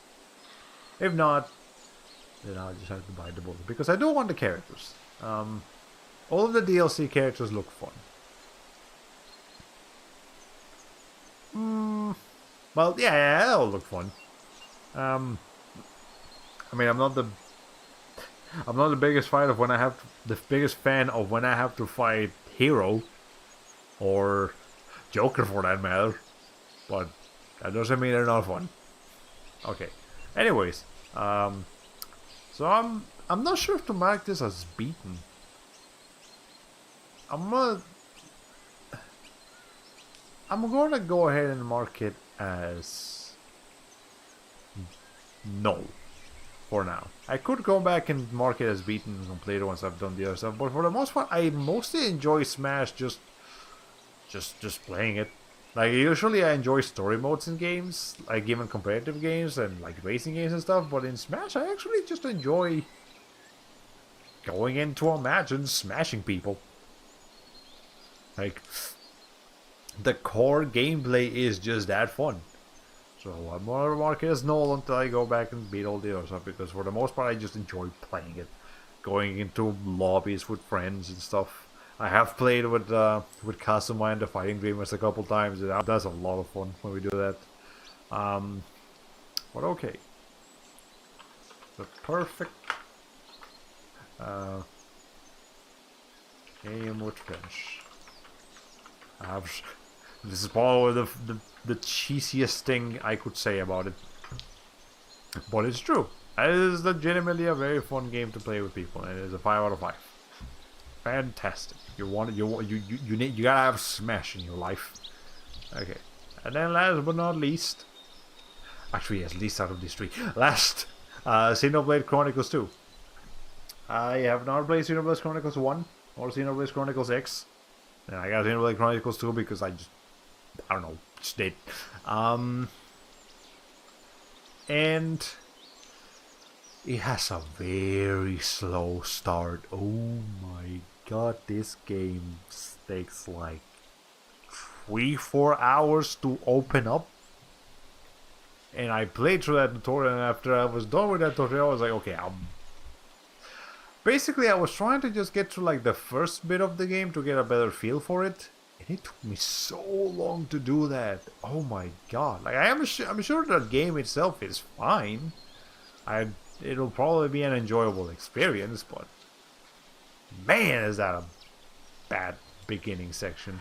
Okay, but it does have a lot of really cool characters. You know, Pyra and Mitra are genuinely like good waifus. So I'm looking forward to meeting them a little bit better. Okay. Xenoblade Chronicles 2. And I am also aware, of course, that Xenoblade Chronicles 1 has a definitive edition on Switch, so I'll be looking into getting that eventually. I'm already hasn't finished Thread and Unplayed because I did play like a good few hours of it. But yeah.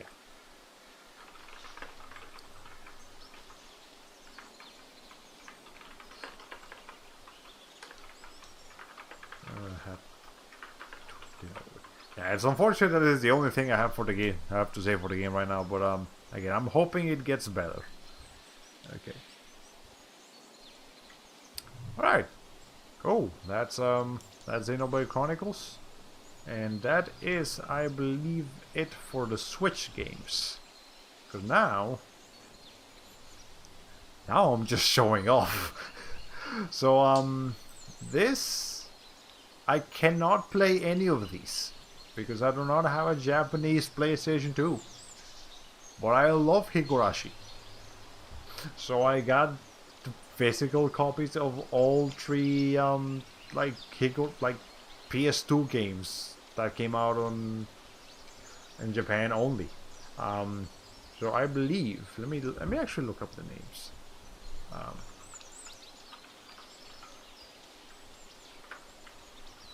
Okay, Matsuri.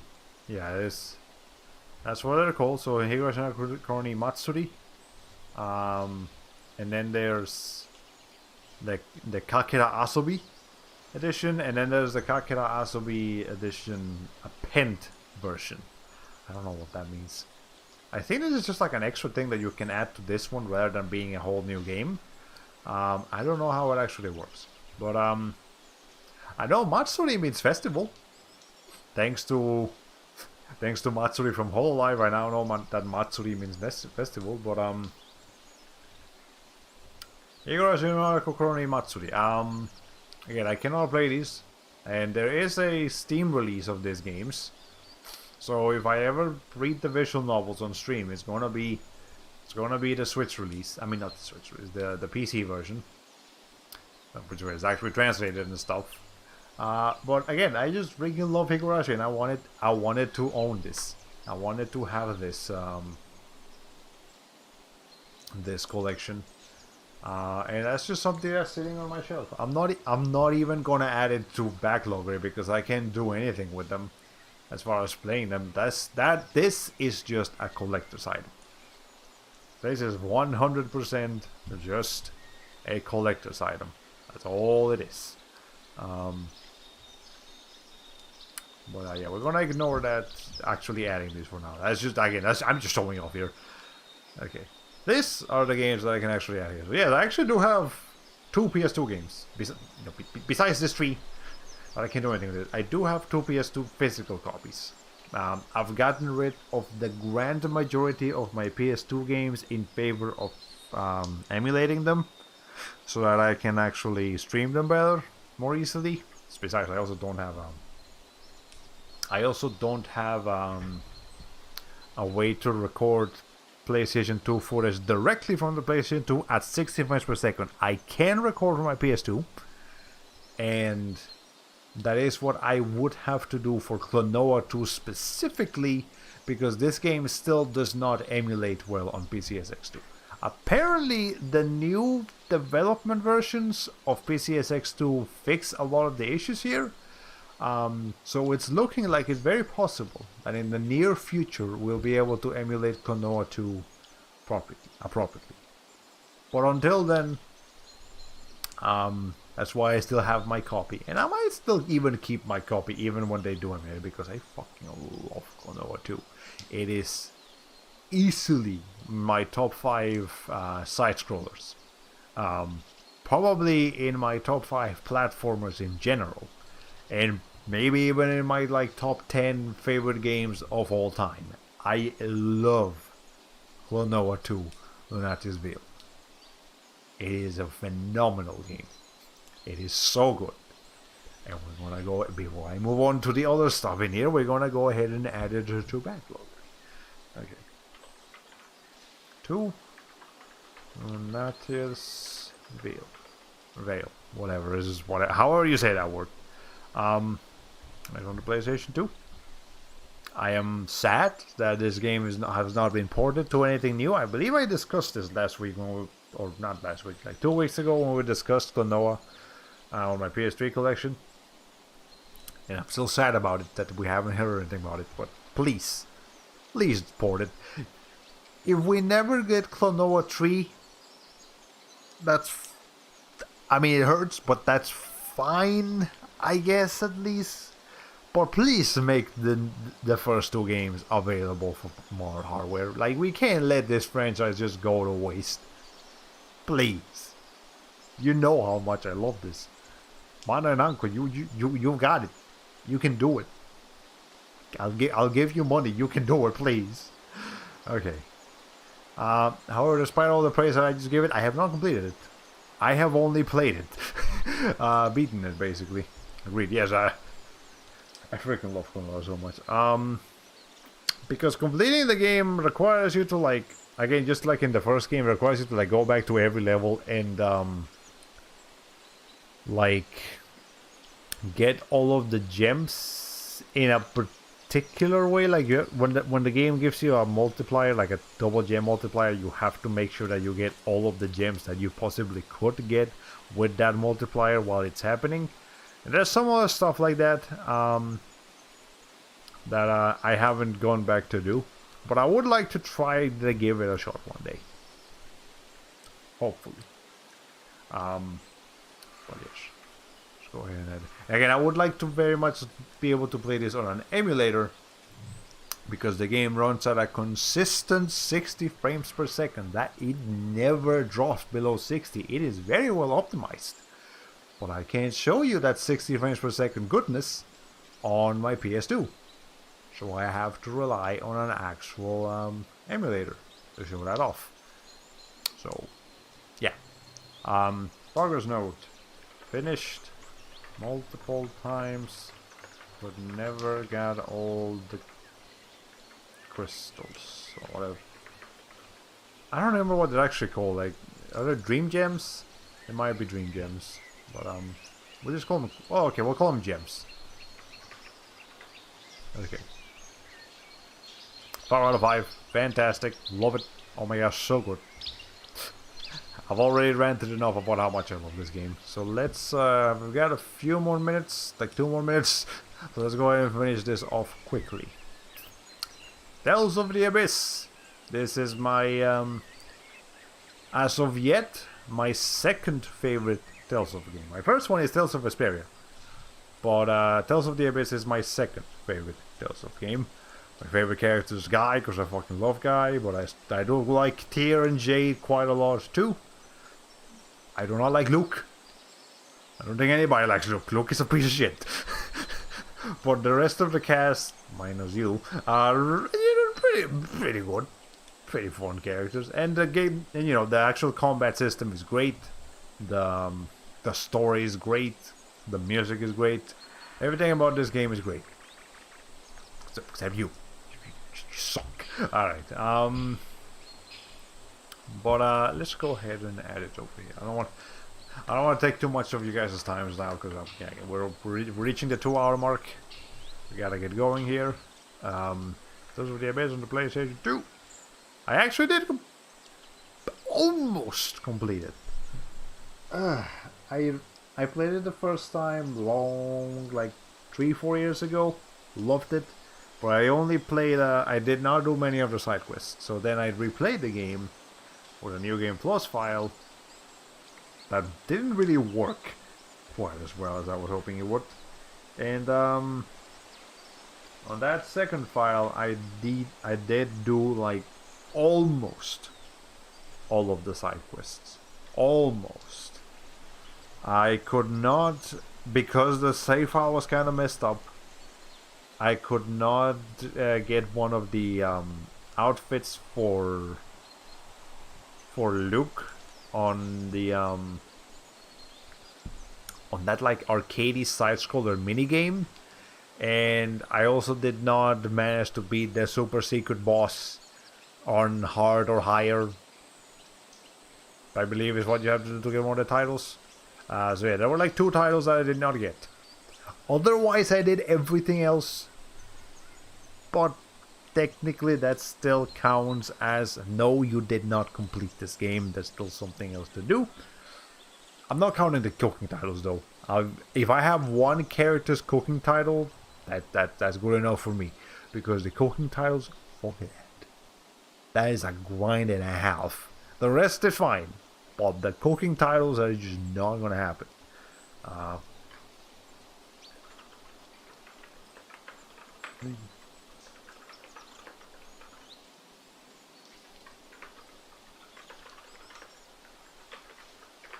There we go.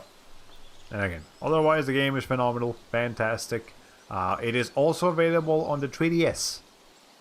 Yeah, there's a weird combination. There's the PS2 and the 3DS, and even weirder is that the North American release of Tales of the Abyss has a little bit more content than the Japanese release. Like they added a couple of things. I don't remember exactly what it was. It was like maybe like a couple of arts and some extra content. It's not much. It's not a lot, but yes, there is more on the American version. And then the 3DS version that they released a few years later has the same amount of content as the North American Western release of Tales of the Abyss. So now that version is internationally complete, but it also is on 3DS, which means it looks a lot. The screen is a lot smaller than on PS2, and I think the frame rate is also lower.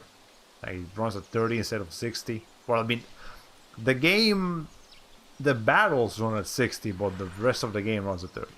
So like the Final Fantasy VII Western release, I did not know that Final Fantasy VII was different on the West, but if it is, then yes. Just like that.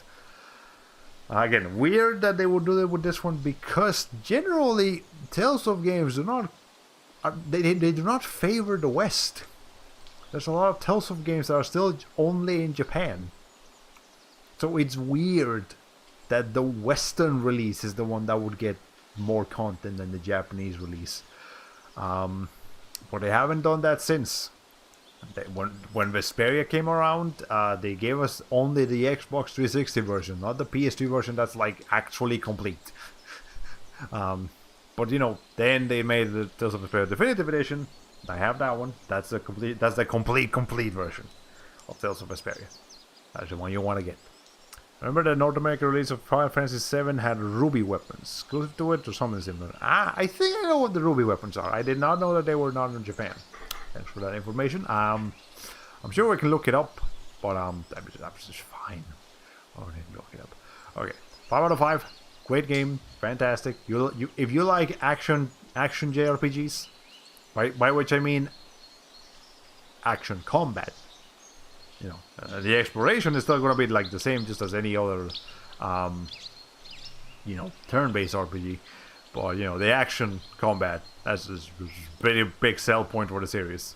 Okay, would you say Tales of the Abyss is a good starting point for the Tales series? Yeah, it's a pretty good starting point.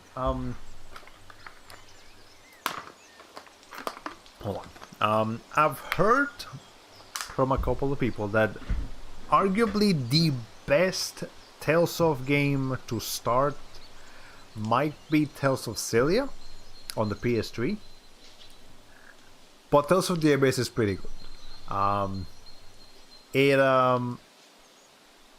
has a good combat system. It isn't particularly tedious in anything that it does. You know, something that like would back away that would scare away potential new players, like a lot of grinding. No, there's not too much grinding to do because of the way the combat system works, being being, action, it's more skill based than stats based. So you don't really need to, like, you don't have to grind at all if you don't want to. I recommend like a little bit of grinding, just to not, try to not avoid too many fights. But for the most part, yeah, you can start with Tales of the Abyss, and it's got a good story. It's got a good introduction to like how the series works. It doesn't do anything that deviates too far. Like, it does have a unique combat system, or a unique feature in the combat system, and that is the Fields of Onons, which is basically elemental circles on the battlefield that will change how certain arts work. That is unique to Tales of the Abyss. But otherwise, the combat system is pretty similar to the rest of the series. Again, Celia, I've heard too. Symphonia. Symphonia is also a good starting point. I started with Symphonia, and I also recommend Symphonia. I would actually recommend, as a starting point, Abyss over Symphonia, because Symphonia does have the problem that it is... it does have some very tedious puzzles sometimes.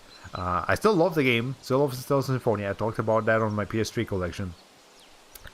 But I would say that Tales of the Abyss is a little bit more newcomer friendly than Symphonia. And Tales of Vesperia, even more newcomer friendly. Like, the games, for the most part, they keep progressively getting more, well, not nuanced, streamlined. They if you start with any of the newer games, save for like Cesteria, because Cesteria is a little bit more divisive in the series, you'll be alright. Berseria does work a little different, I believe, but it's still a good game. So yeah, Abyss, Symphonia, Vesperia, Cilia, even Graces, Berseria, and we also got Tales of Arise coming up, hopefully this year.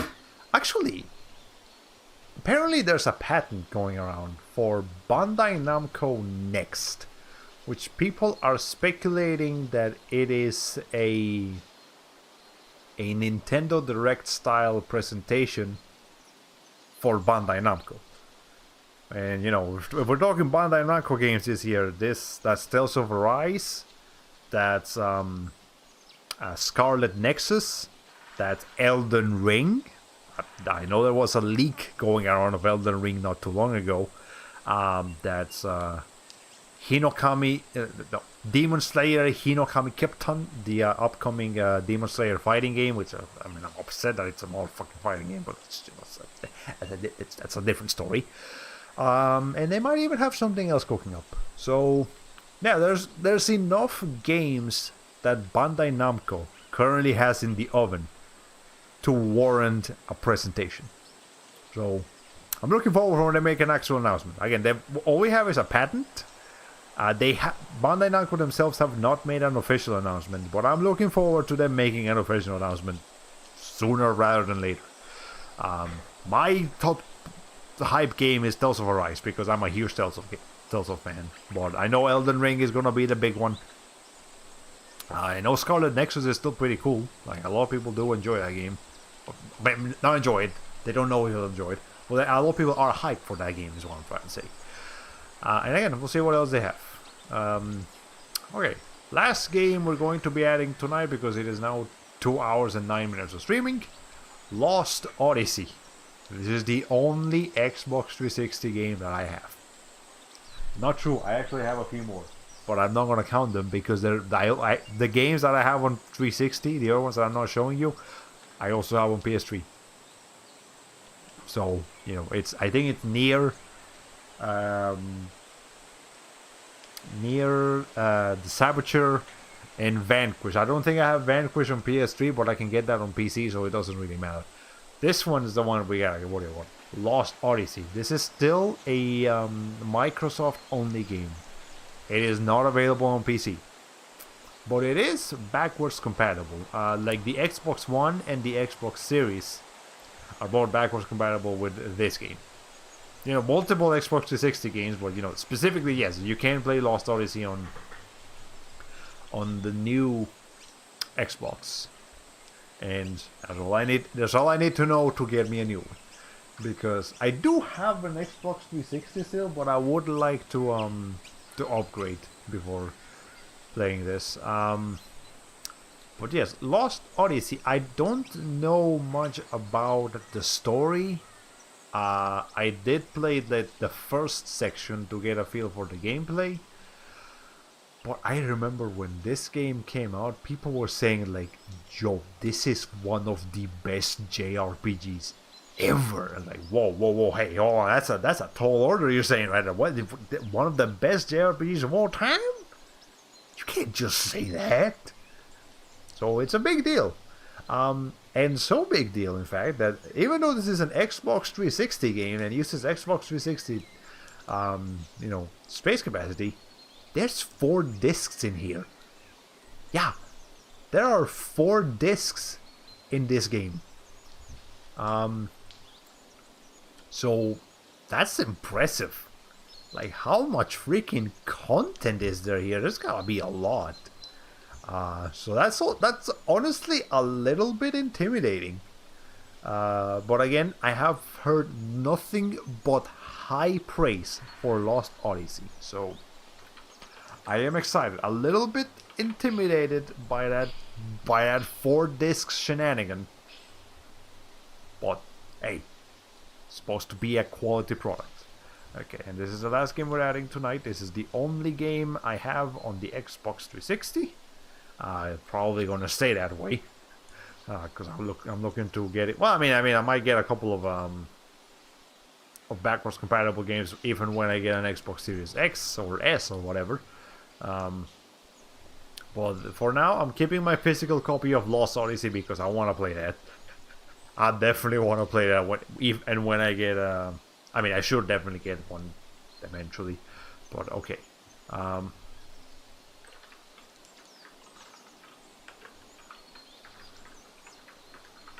Okay, cool. And that's about it for tonight. So let's check out our backlog real quick just to see. So we are currently sitting at 127 games. We have added a lot more consoles today. We added the Vita, we added the 3DS, we added the Switch, we added one entry for the 360, and a couple of PlayStation 2 games. So this thing is growing, and my unfinished rating is now 50%. We are officially getting to that point where it looks like we're never gonna get there. Like we're never gonna get to complete our backlog. But I mean, let's not be too pessimistic. I'm cursed and I have to sleep because I'm not playing anything. Actually, we can fix it real quick. Hold on. So we're currently streaming. We're streaming Black Mesa though. I do have it on PC though. Hold on. Give me a second. Oh yeah, Black Mesa. Oh, is it not here? I guess I haven't added it yet. Okay, never mind. So when we add Black Mesa, assuming we're still streaming Black Mesa by then, and Rayman Redemption, I'll go ahead and put them here. Until then, I guess this is just gonna have to stay not playing anything. But yeah, hope you guys enjoyed the stream, whether you are on Twitch or on YouTube. I hope you enjoyed the stream. One difficulty that YouTube is gonna give me is the fact that I technically don't have to, but I would like to have custom thumbnails, pre-made thumbnails ready for the streams before they actually start. And I have to change the way in which I do thumbnails if I'm gonna keep doing this, because the way I do thumbnails is that I make the thumbnail by getting a screenshot from the stream after I've already done it, I've already archived it. I get a screenshot and then I edit then the logo and call it full stream number whatever, and I put my character, I put myself somewhere in the picture. But I can't do that if I haven't streamed the game yet now, can I? No. So I'm gonna have to change the strategy. I'll see what I can do. Ambitiously, I would make a I would actually draw a thumbnail, to represent the game that we're gonna play. But that is ambitious. I'm a very slow artist. It takes me a long time to finish a single piece. It might be easier because it's a smaller resolution, so like 1280 by 720. That's as big as I need the picture to be. It does not need to be any bigger than that. I can keep the general design simple for these thumbnails, but it's still a drawing. So again, that is ambitious. If not, I could probably just like go to GIMP and put my face on top of one of the characters, like most VTubers seem to do when they're preparing a stream on YouTube. Whatever happens. I'll let you guys know. And again, I hope you enjoyed the stream, whether you are on Twitch or YouTube. Hope you enjoyed it. I will still try to see how I can add the chat on both YouTube and Twitch into the same chat box. But if I can't, sorry. I don't know what to tell you. I'll definitely read YouTube chat, but I won't be able to show YouTube chat on the stream. Otherwise, again, hope you guys enjoy the rest of your night. Hope you guys enjoy the rest of your weekend. I'm sorry that I did not stream very much this week. I only streamed once, and that is today, because I was focusing on trying to get this multi-stream stuff set up. Hopefully next stream will be better. Next week will be better. I'll let you guys know when and what we will stream. And yeah, have a good night. I love talking about games. I appreciate it too. Thank you for dropping by, everybody. I love talking about games. As you can see, I can do it for upwards of 2 hours. I live for this shit. Alright, I will catch you guys next time. Bye bye.